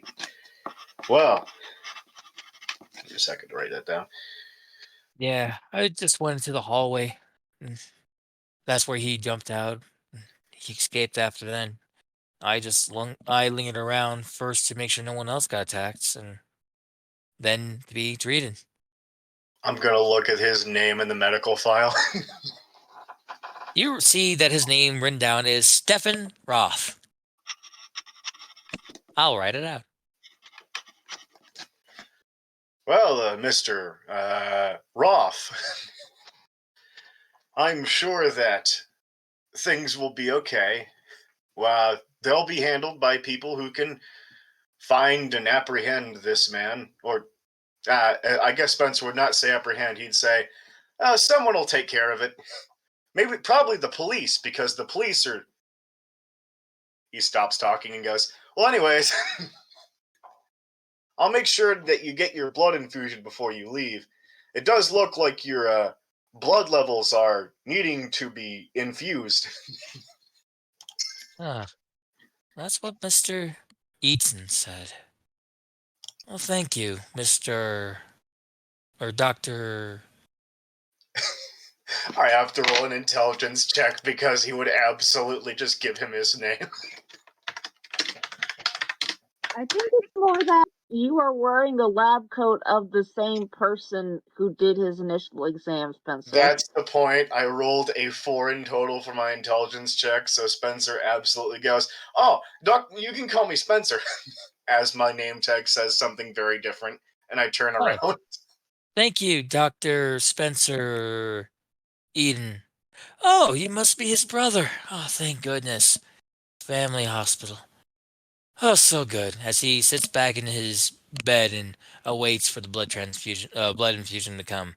Yeah, I'm gonna basically go towards the nurses as I close the door behind me, and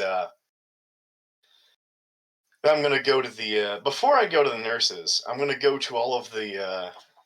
Let me go ahead and message you what I. Let's see here.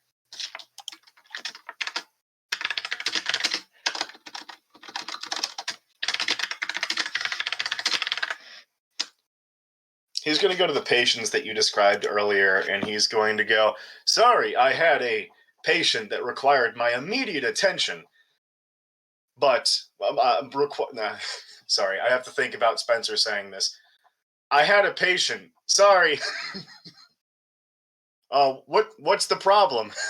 As he pulls out his clipboard that absolutely he just found on the desk. And it does say blood transfusion. It says blood transfusion.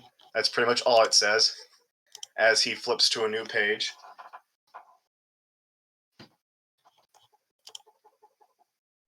Yes. Thank you, Mr. Dr. Eden. You forgot to shave today. Yeah. Anyway, we'll take care of that for you. Take care. Don't work too hard. Yes, I promise. But I was out of character. I was trying to see what was going on with those patients who looked withered and tired. Spencer, as you went to go double check each patient that's withered and tired, your hand goes through. Actually, here's the thing. I took the power effect insubstantial, so it doesn't go through.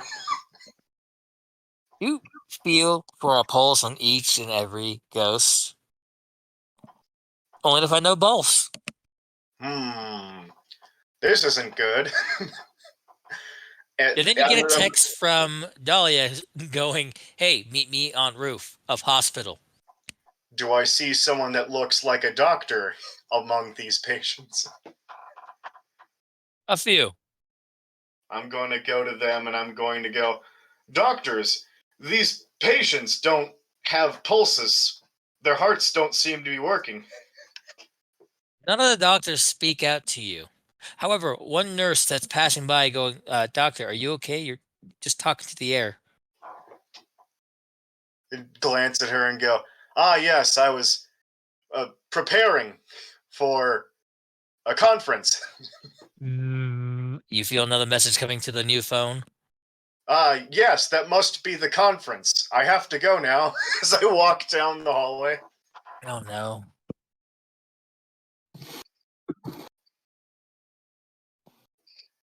All right. Exactly. So you meet up with Dahlia up on the roof, and she manages to convince you to. I love it. Yes, perfect, absolutely. I am doctor. She manages to let you know what that they found the possible bad guy, sorta, and that you guys got to go back over to the base. The base. Yes. As I grab my lab coat and just kind of, should I give this back? Dahlia, it's your choice on whether or not you can tell them to ditch the lab coat or not. Leave the lab coat. Don't you know? Wouldn't Rock and Prime tell you stealing is wrong? And Yeah, she's stealing smart. is wrong. Stealing is wrong. I'm just deciding if I want to go back down there or not.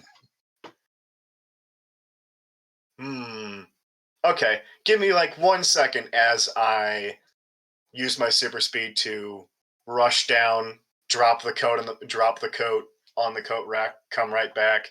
Okay, we're good.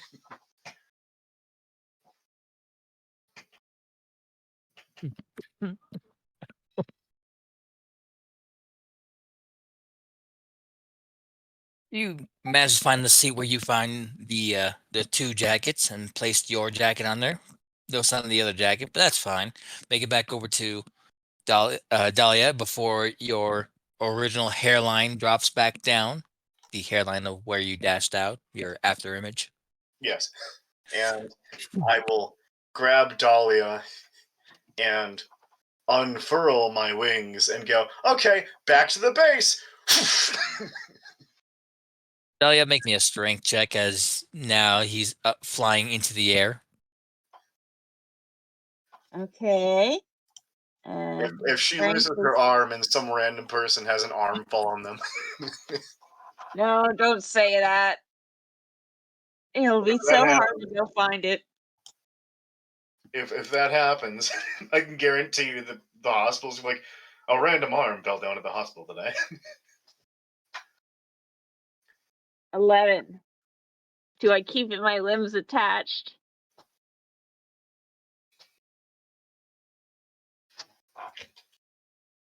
All but a pinky.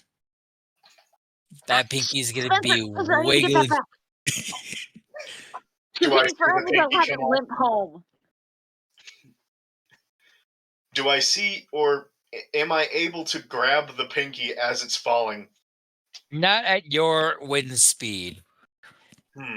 Imagine, if you will, sticking a paper out in the middle of a Category 3 hurricane. Oh yeah, that's fair enough. So and you sadly are the only thing keeping you two stable in said hurricane. You are the house in this hurricane wind. That sounds. And there goes the pinky. There goes the pinky. I'm gonna go, hey, look, your finger's bleeding. Hold on, what's your dex, Spence? My dex, let me check. That will be a nice and tight 4 rank. What's your Plus speed 4. rank? My speed rank is for the flight form. My speed rank is. Oh wait, my dex in this form is 2. My speed rank is 10. Okay, that makes sense. Your body can't. Your reflexes can't keep up with your speed. That's fair enough. Yep. So unfortunately, your pinky will be crawling to you. Sorry, Dahlia, but thankfully will be there at the beginning of the next chapter. All right. Yeah, and as I fly down, Spencer has no concept of trying to conceal his identity, but he does have a concept of flying by buildings and just weaving between them, and just going, "Isn't this fun?" There's a couple of gawking figures in between glasses and balconies as you fly through, going from the industrial sector back over to the food sector, making your way over to the base. As you It's a recon, bird. It's a plane.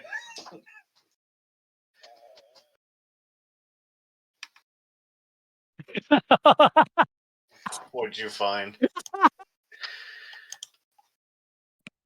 God, Oh my keep it God. together. Keep it together. Keep it. I need to finish this. As you guys return back to base, you happen inside. Jace has just got done coming back from the garage area with a very more relaxed Des who seems to be more curious about when he'll be able to take the Humvee out for a test drive. Jace? Yeah. Yes, I'm gonna head out. I was trying to speed it along to the end. We are at the end of it, so you do have a good night. I'll send you how much PowerPoints is going to be for the end of this chapter. Cool. Have a nice night. So I'm pretty sure, and he's saying this to the group now that the group is gathered,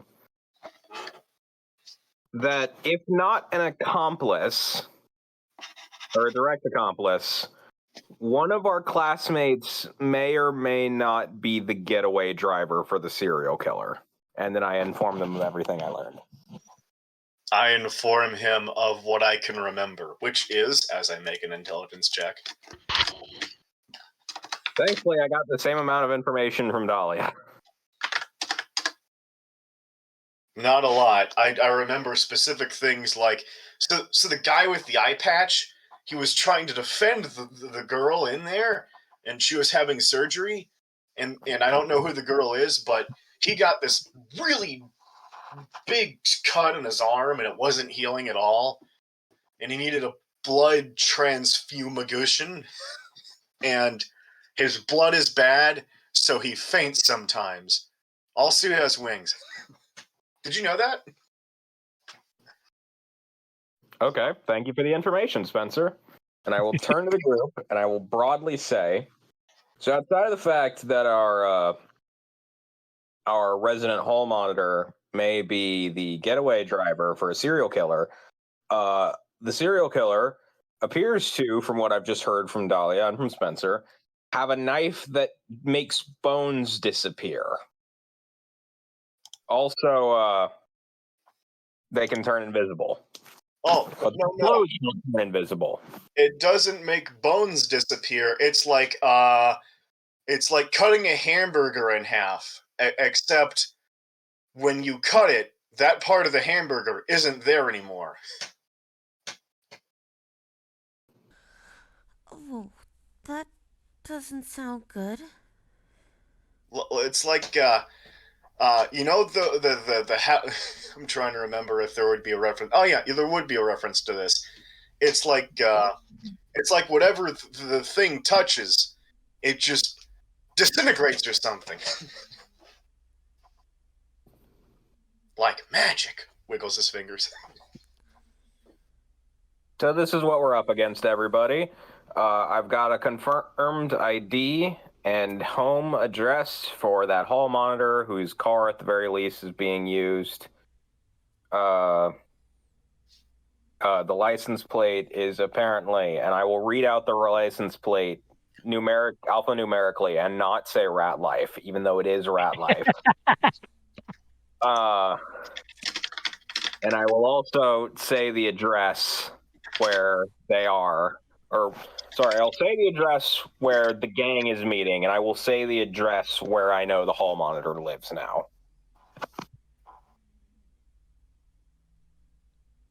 Okay. Also, Transient spoke in his doublespeak to the group. Yes, he did. Transy, would you mind giving us a sample of that for the Bird. audio of pleasure?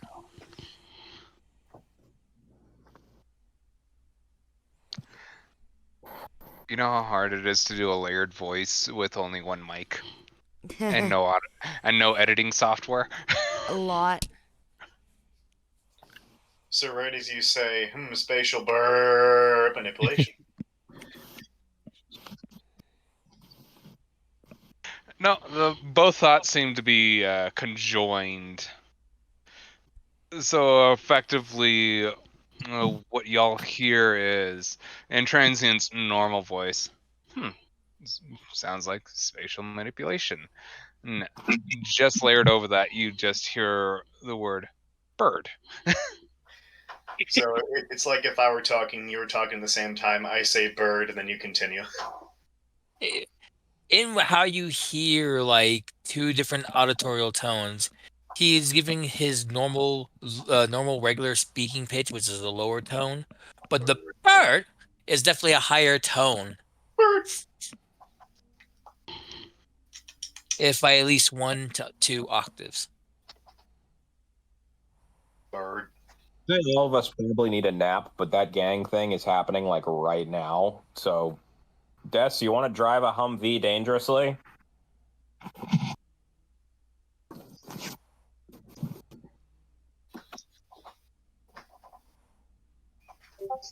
Yeah, I would definitely love to. But first we do need to get get everyone back home. So you think we can take a test drive for that? I mean, I do have my vehicle parked outside. I can hang on a second. And I will I'm trying to think of how to do this properly. I know. So you know how previously Des had driven me around and put Rockin' Prime in the trunk? Mm-hmm. I am going to go outside and I will put Rockin' Prime in the trunk again. And I will have him activate his partially activate his chameleon cloak in the driver's seat so that it's kind of blurry and hard to see into the driver's seat. And then I will use my technomancy to send the car on its way. So it looks like it's driving normally, and it's just hard to catch a glimpse of the driver in particular. And then Des can drive the Humvee. Huh. Crafty. It almost really does seem like it's driving on its own. Anyways, I'm going to go lay on the floorboards in the back of the Humvee so I can concentrate on that. Follow me, and Jace will float with lightning over to the area where the Humvee is, and he will flip a switch, and a wall in the back alley behind the old pizza place that they're working out of opens up, and it's a straight drive out for the Humvee. Kind of like the TMNT sewer thing. Nice. You see Des smile as he rolls over to the driver's side and positions himself in. Daniels, who gives a hearty sigh. I'll keep watch of the base. Stringent should be back anytime soon, hopefully with some news about any military movement. Thank you for the update, and then I will promptly flop down on the back floorboards of the Humvee and lay there and try and control Des's car. Just hang on. Let me find an appropriate GIF for this. All right, while you're looking for the gift, Puddles and Transient, how are you guys like to get into the vehicle? Are you guys getting into the same vehicle as you? I- Transient is currently carrying her, so Yes. I think this is the most accurate.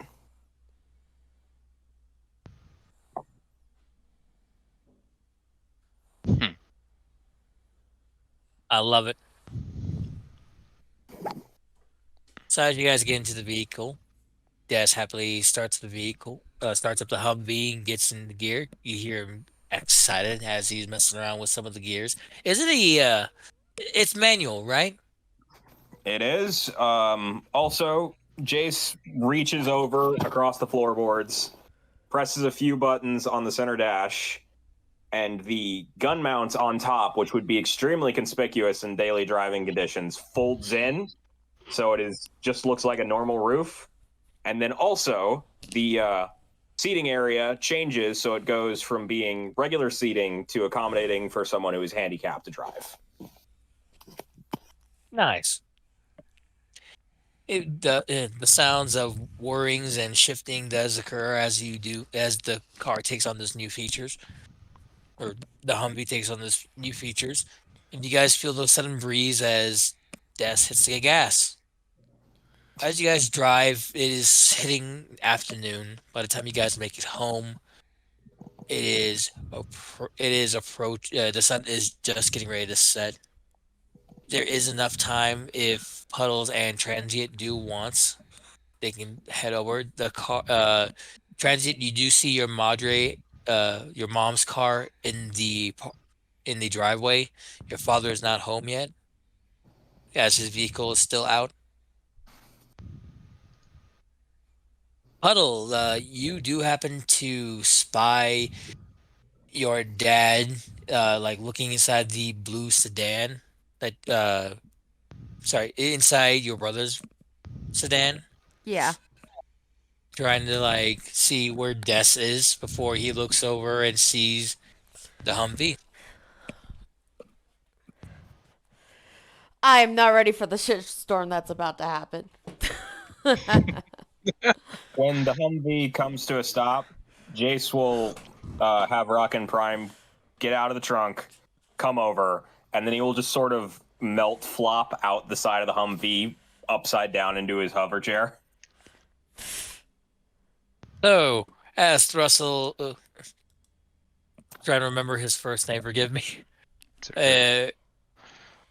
Cyrus? Yeah, Yes, Cyrus. As Cyrus is like looking at the driver's seat, trying to see if he can spy Des, the trunk pops open, and your 9-foot tall hover chair transformed into the robot gets out. Always remember to buckle your safety belts. Safety is number one in driving school, as well as in life.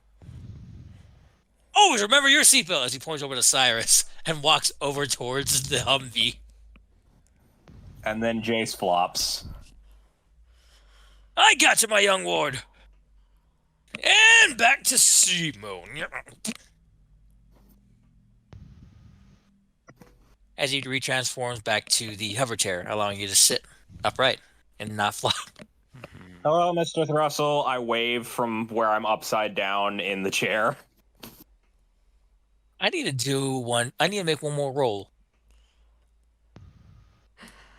Wilda looks out the tinted window like, oh shit. Spencer would. walks right out of the vehicle and goes, "Hi, Mom. Hi, Dad. I'm hungry. Is dinner ready yet?"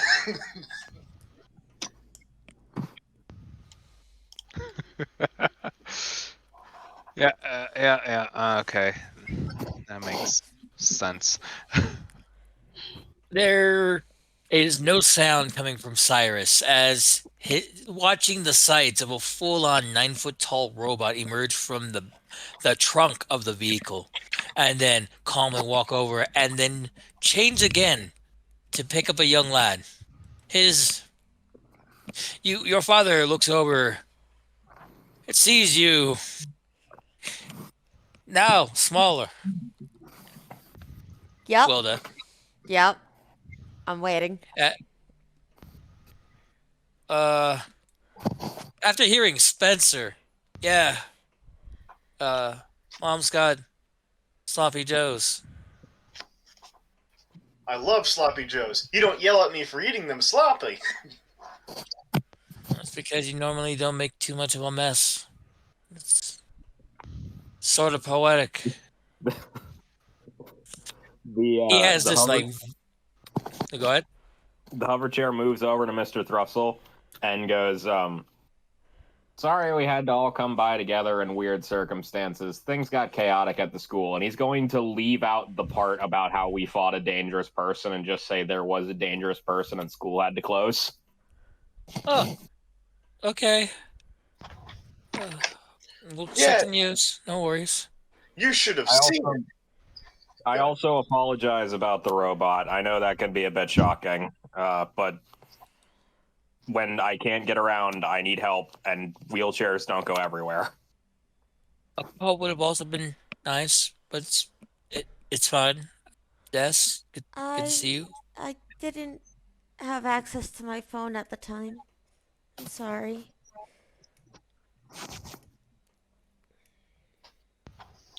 It's What am okay. I called? It's okay. It's okay. It's just go in the sloppy joes.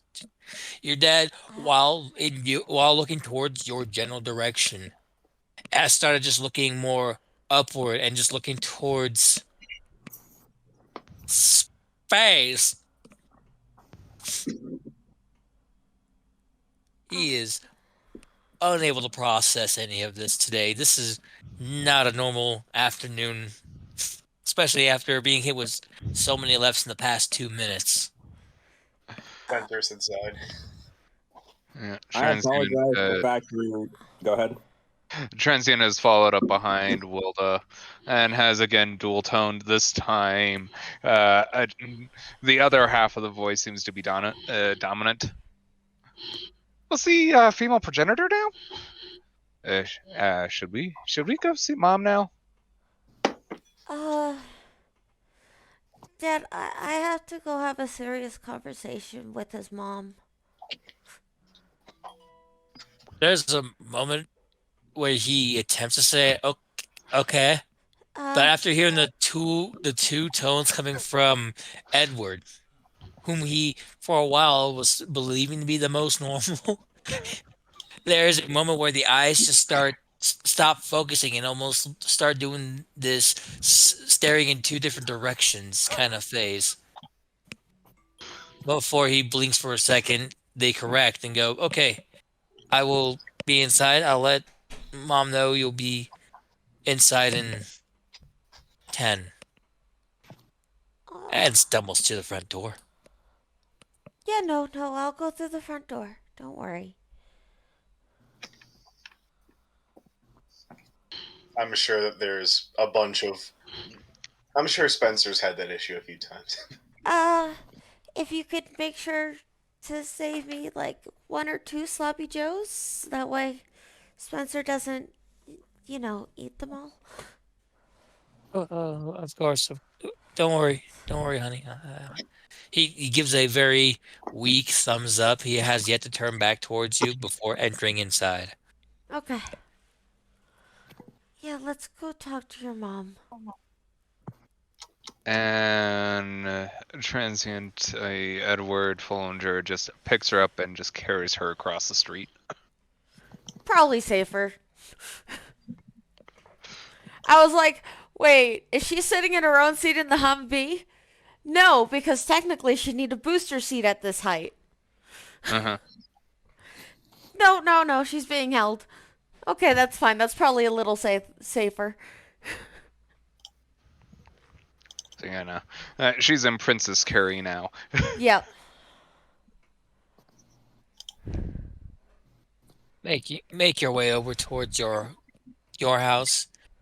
The grid doesn't go off if they're recognizing you. Well, you're staying at the Thrussell house, not the you're staying at the Follinger house, not the Thrussell house. Yes. I was saying as he approaches his house. I was answering Jace's thing. Oh, okay, okay, okay. Yeah. You also have access to the backyard and the workshop, which is where you've typically been sleeping. Yep. Except for that one night that we took the trundle bed. Yep. It's just, I'm. eh,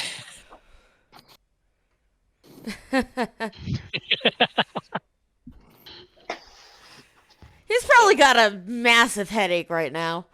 Domo arigato, Mr. Roboto. Probably. around the world, around the world. Right round, baby, right round. So there You is a ent- conversation to be had. Yes. right. You enter the door. You do hear water running as you see your madre in the kitchen, looking like she's doing some dishes at the current moment. Ah, Edward, good to see you come by with your little friend. I take it it's been a busy day. She slowly turns the water off. As the dual tone comes out of transient, effectively saying, "Hey, mom." Very busy. Oh dear. Um, she makes a couple of attempts to start on asking how your day was, but every time she reaches out, she almost always immediately jumps to the first question of, when did this start happening?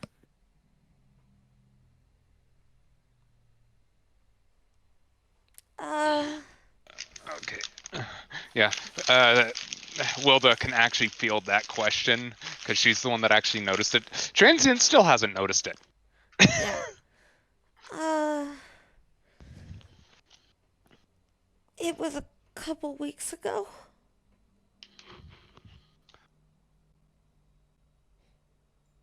The dual talking started a couple weeks ago. Oh no, that started like 20 minutes ago. He hasn't Oh, been himself today. okay, okay. So why is he carrying you and why are you smaller? There was an incident at school. Hmm. Go on.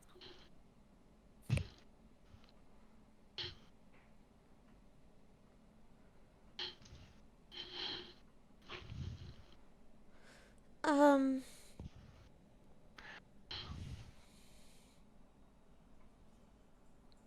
there was a. Honey, you're Oh, she'll sorry. stop speaking. No, no, no. She'll actually stop speaking when she goes, honey. Honey, you're speaking twice. I know you might sound like you're only speaking one, but you're speaking twice at the same time. It's almost concerning. And I'm honestly perturbed at the euphemisms. He was acting like a cat all day, ma'am. Okay. He didn't eat any. She makes a very wide gesture, trying to like not say soul, but she's trying to imply, and then makes like the hand gestures of like a neck of like a cat ear of cat ears.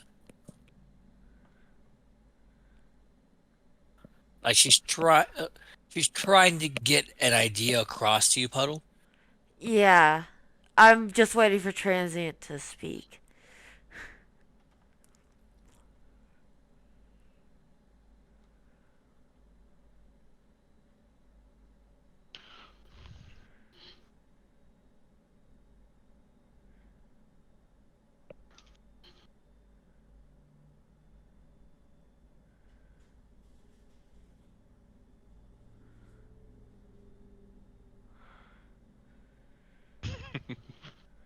Awesome.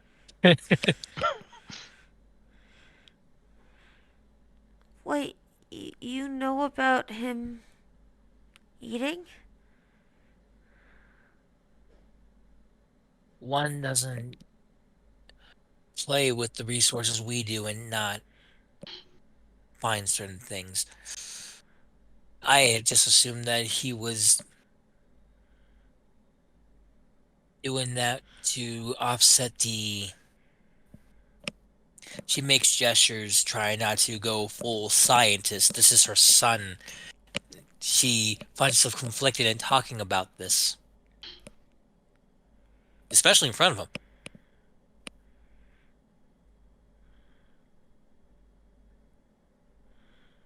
Honey, you haven't been.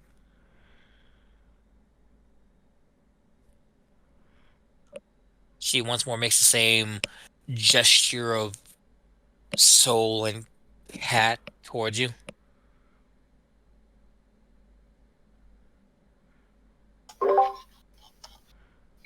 I have a question to ask. Yes. Is this inside of your house? This is Their house? inside of Transient's house. Okay. I am eating, so yeah, I'm not focusing on that right now. The only thing that you would notice is that Dad Well, basically that's not put away 2 sandwiches. Yeah. Spencer's gonna probably just kind of sneak behind him and open up the door. You don't say, honey. She nods. Well, are you hungry for something more substantial?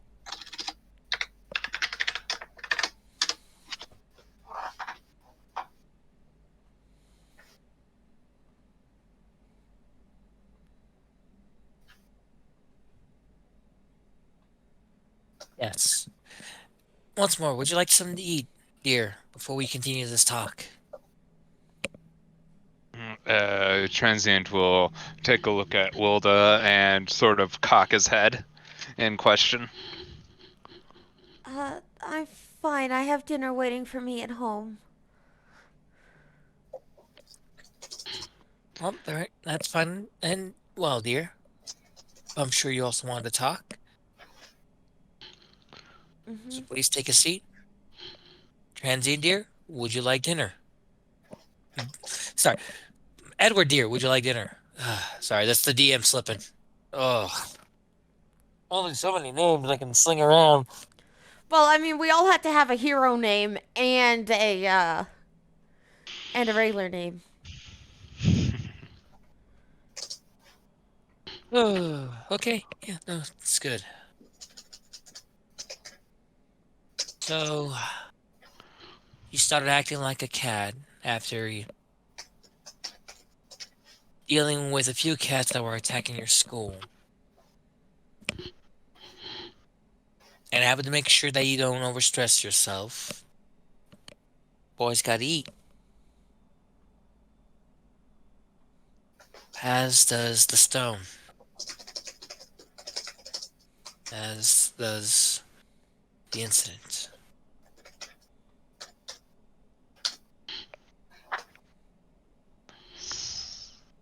So yeah, we've known that he has to do this every once in a while. Normally when he does do his practice with the alchemic symbols. Though, while at home, I haven't noticed him get extra practice. I take it you've been doing more of it in your new hobby. There's some quivering of the lip as she tries to say, right, dear?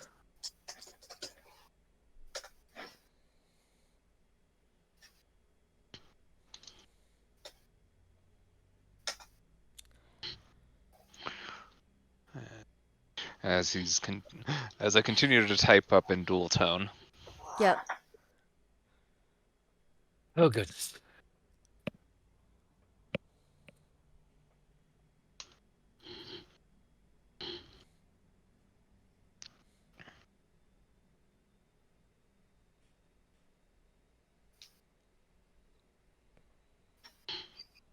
You shouldn't treat everything you're fighting as an enemy, and you shouldn't be eating every enemy, especially if you're gonna start acting like it. As she does reach over and lightly pokes your nose, Edward. His face sort of scrunches up as he quickly backs away from it. Yep, just like a cat. You know, I like the idea out of character that Transient is kind of the more hesitant cat, whereas Spencer's like, Look, Spencer's a black cat. He's a derp. he's a derp, and he's way more trusting than he should be. Yes. As I look at my own black cat that is staring at me from the hallway. He stares at you like, that's racist. Yeah. Mother, I'm not derp. Mother, why have you forsaken me so? I have some mishaps and mistakes, but I'm learning from them, Mother. I'm learning from you, Mother. I am not an orange cat. You do not need to worry, Mother. No, It's that's starting, not at all. it's starting to seem that your food is starting to seem like you're taking up the old phrase "you are what you eat" a bit more serious. You should be more careful about that, hon. It doesn't hurt to allow the stone to hunger for a minute.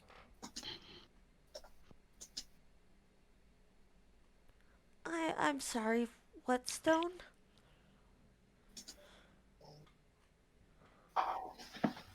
He hesitates as she realizes her slips, but she does not answer yet.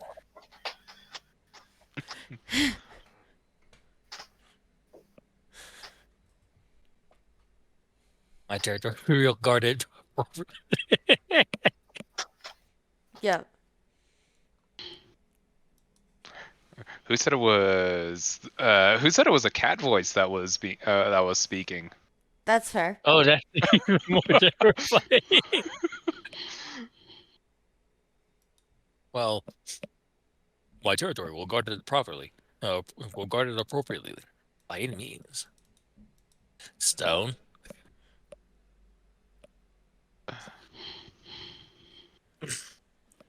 Yes, Stone, honey.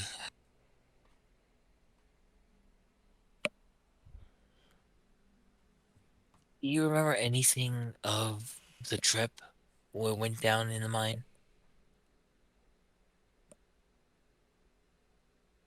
Do you remember your 6th birthday at all? Let's see here. This will be a different rule.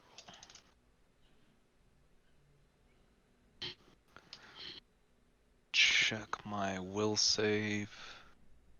It's only at a +5.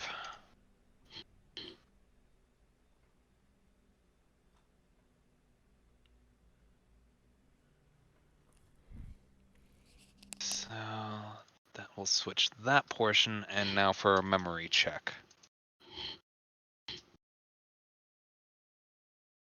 Oh, the cats. Looking at the roll. DM, that's a 24 to remember. And 15 was? That was to see who's primary tone right now. So would you say that would be you in primary tone, or would that be the other voice? That's transient in primary tone.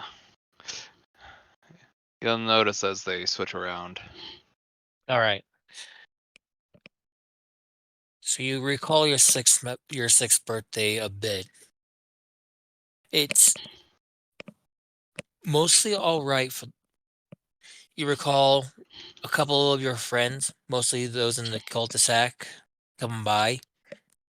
Gus, Wilda, a younger Des at the time. couple of the other kids around the neighborhood. You recall everyone having cake early, enjoying yourself, opening a couple of presents before the real present that your family gave, which was a trip over to the mining facility. A bit of like a personal field trip.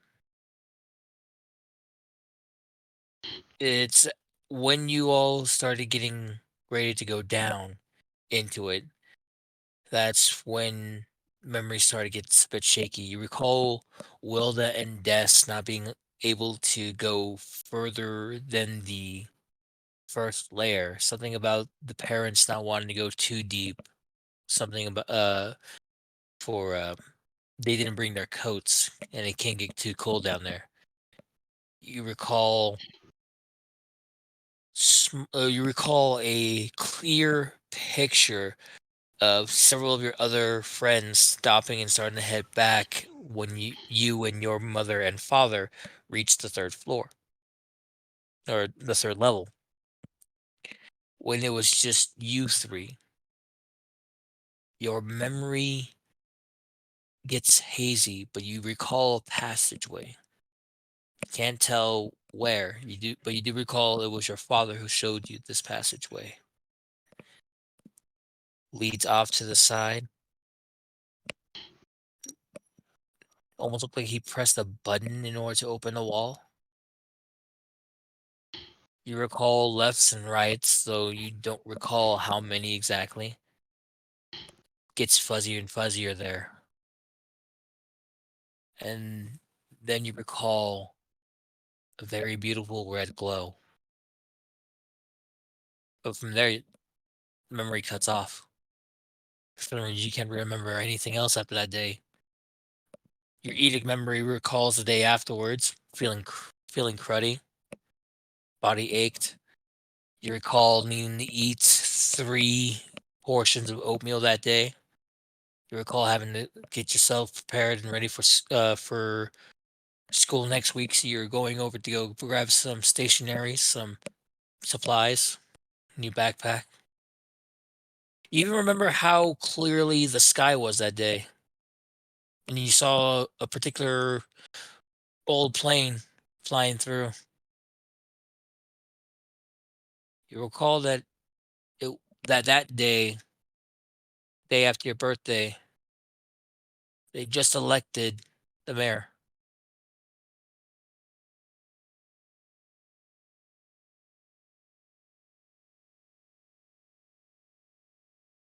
As you come back from the memory, you do hear your mother somewhat softly say, "It's starting to get late.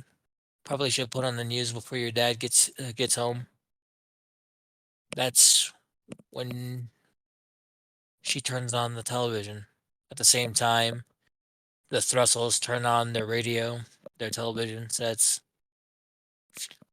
Even Dahlia over at her family place sits down, turned on their radio set as nightly news kicks on.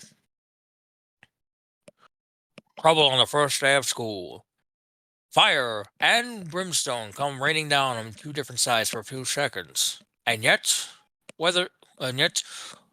the air quality has improved significantly within 7 minutes. Reports of a madman exclaiming about the weather now have a name. The Weatherman. Not the most creative name, obviously. I personally would have gone with electric shorts, but... And shouts out to the Morality Brigade. Thank you, especially to those defending on the outside. The newest recruits, Red Wish, has recently signed up, so thank you again for the assistance out there. And thanks to those, masked or not, you're still heroes in our eyes. In other news, another hospital was attacked. Our beloved mother has suffered another loss, the loss of their surgeon, one Leslie Gordo. The face surgeon who has been working there for almost a decade, with countless hours spent under the lamp with a knife, taking care of people's plights. Unfortunately, he was found to be taking it out himself.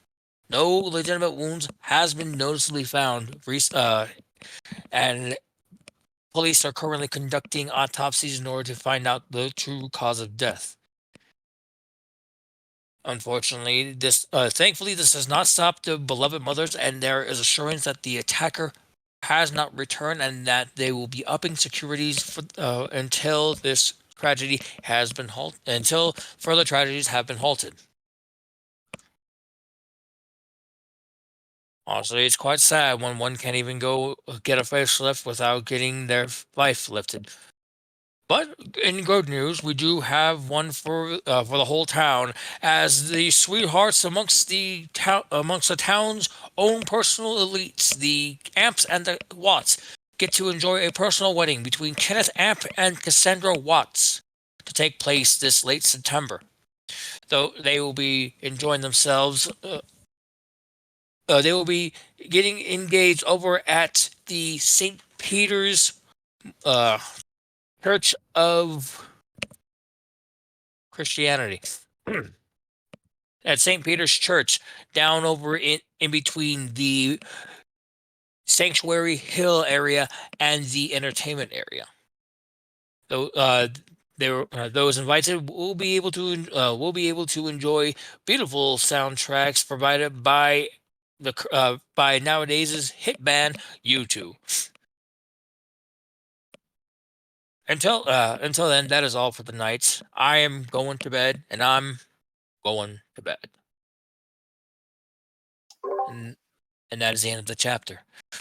Everyone, please rank up 5 PP and proceed to PL8. Right? Woo. Right? Yeah, we PLA? were at the we were there. PL8. This was Schoolhouse Brawl. Yes. Okay. Schoolhouse, bro. All right. Well, thank you guys for listening. We thank you all for enjoying, and we hope to see you all next time. We'll let you know when that happens. And when we do, these guys will be getting themselves ready for another exciting adventure. Whether it's up dealing with a marriage, we'll find out. See y'all next time. Have a good night. Night, y'all. Right. Stay classy. Later.